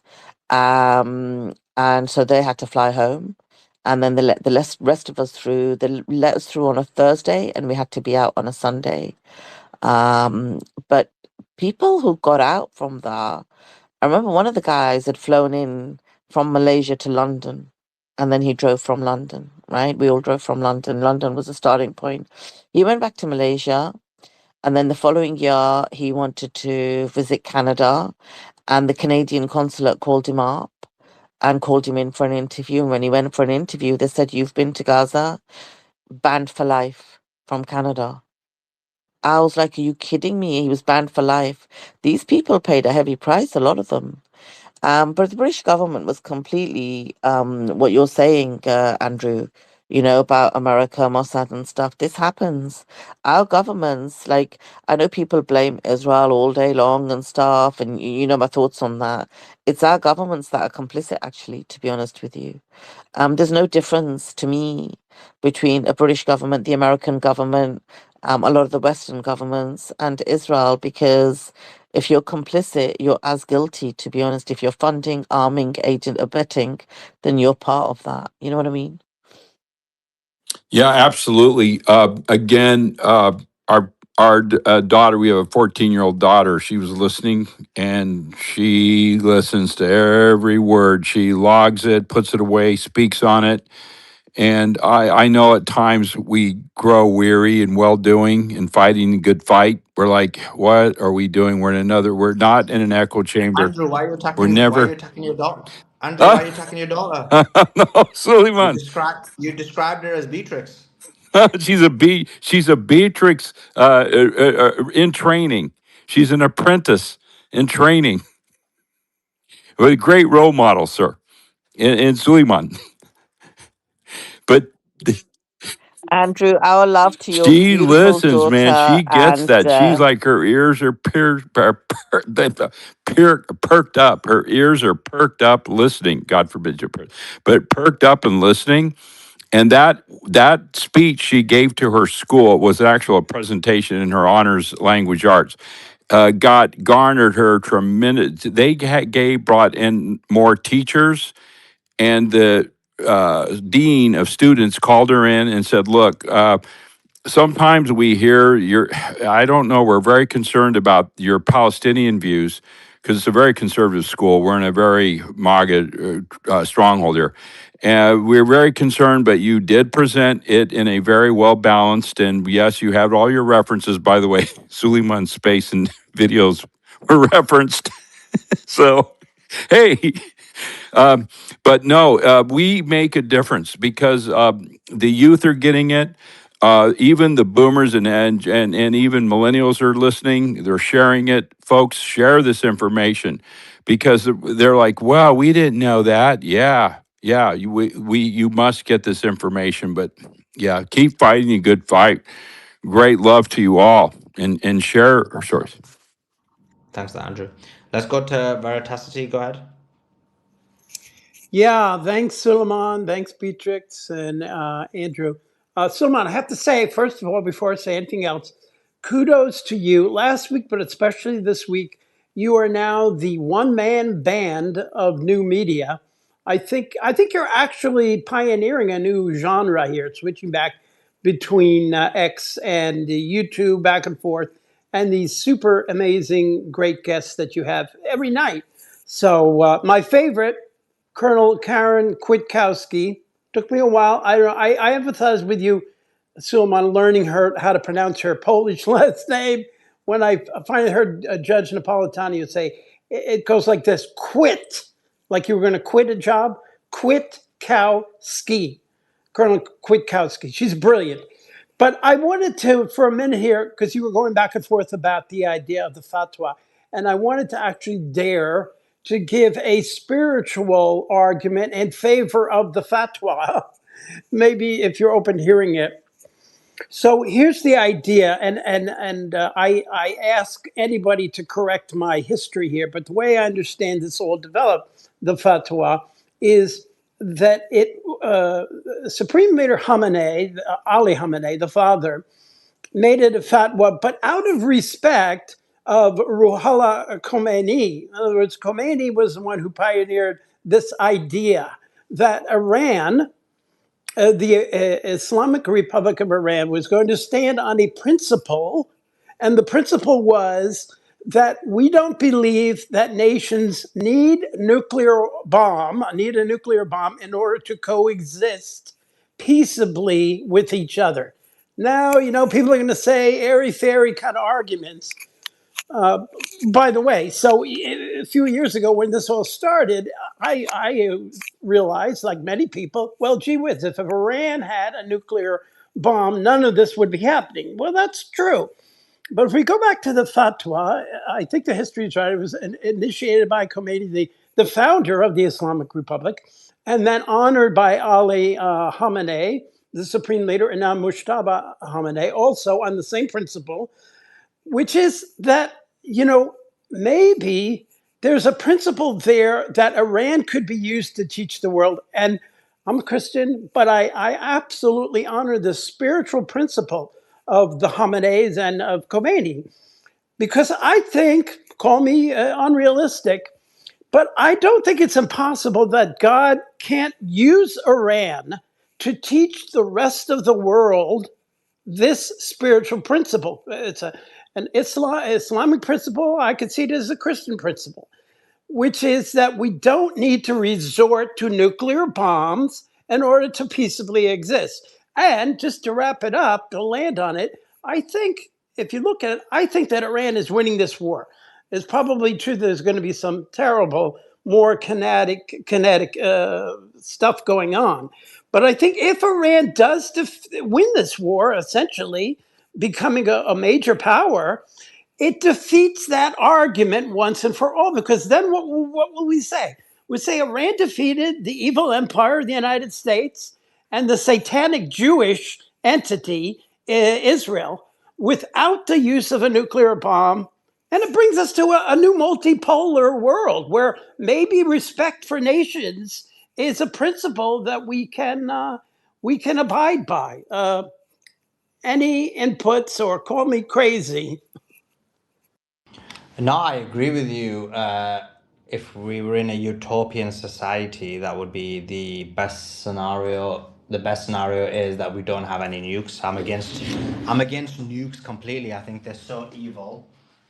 Just their sheer mere existence is a huge problem to society. That being said, we are dealing with the Jewish Zionist state of Israel, and this state has the Samsung option and various other things, which is quite clear for them that that they will strike if there's any risk to their existence. And so it's for that reason that I think there is this situation that you need the equalizer. So it's more for, I'm against using it, it's more for safety reasons. So like, for example, if the Pakistanis had followed the kind of position you're saying and did not get a nuclear bomb, they got the nuclear bomb immediately after India, they probably would have been obliterated by India. And so what's happened, the benefit of that is neither one of those countries have used it. So ideal scenario, there's no country that has it, every country gives it up. But when we don't live in that world, then you need something to protect you from being, or your entire people from being destroyed. And actually, this war, this pretext for this war by the United States of America and Israel was, guess what? We're going to stop them from getting a nuclear bomb. But if they already have a nuclear bomb, then it's like, what? We're going to stop them having a nuclear bomb, but they already have one and they didn't use it. So that's kind of the thesis behind why I do think it's something one needs to have solely for protection purposes. Yeah, I understand that, Solomon. You know, mutually assured destruction. It's just that, and call me an eternal optimist, but if Iran can hold on and actually defeat and win a lot of things, because I actually think Iran is winning this war, but if Iran could hold on and actually then later be seen as having defeated the United States and the Zionist terror state of Israel, that's a new principle for the world to abide by, where nations could say, hey, we don't want to have to only rely on this most evil weapon, nuclear bomb. That's the most evil weapon ever created. We actually want to respect our neighbors, and we want our neighbors to respect us. Okay, maybe it's a little altruistic, or it's not. It sounds like it's not So real, but I think it's a good principle to live or die on.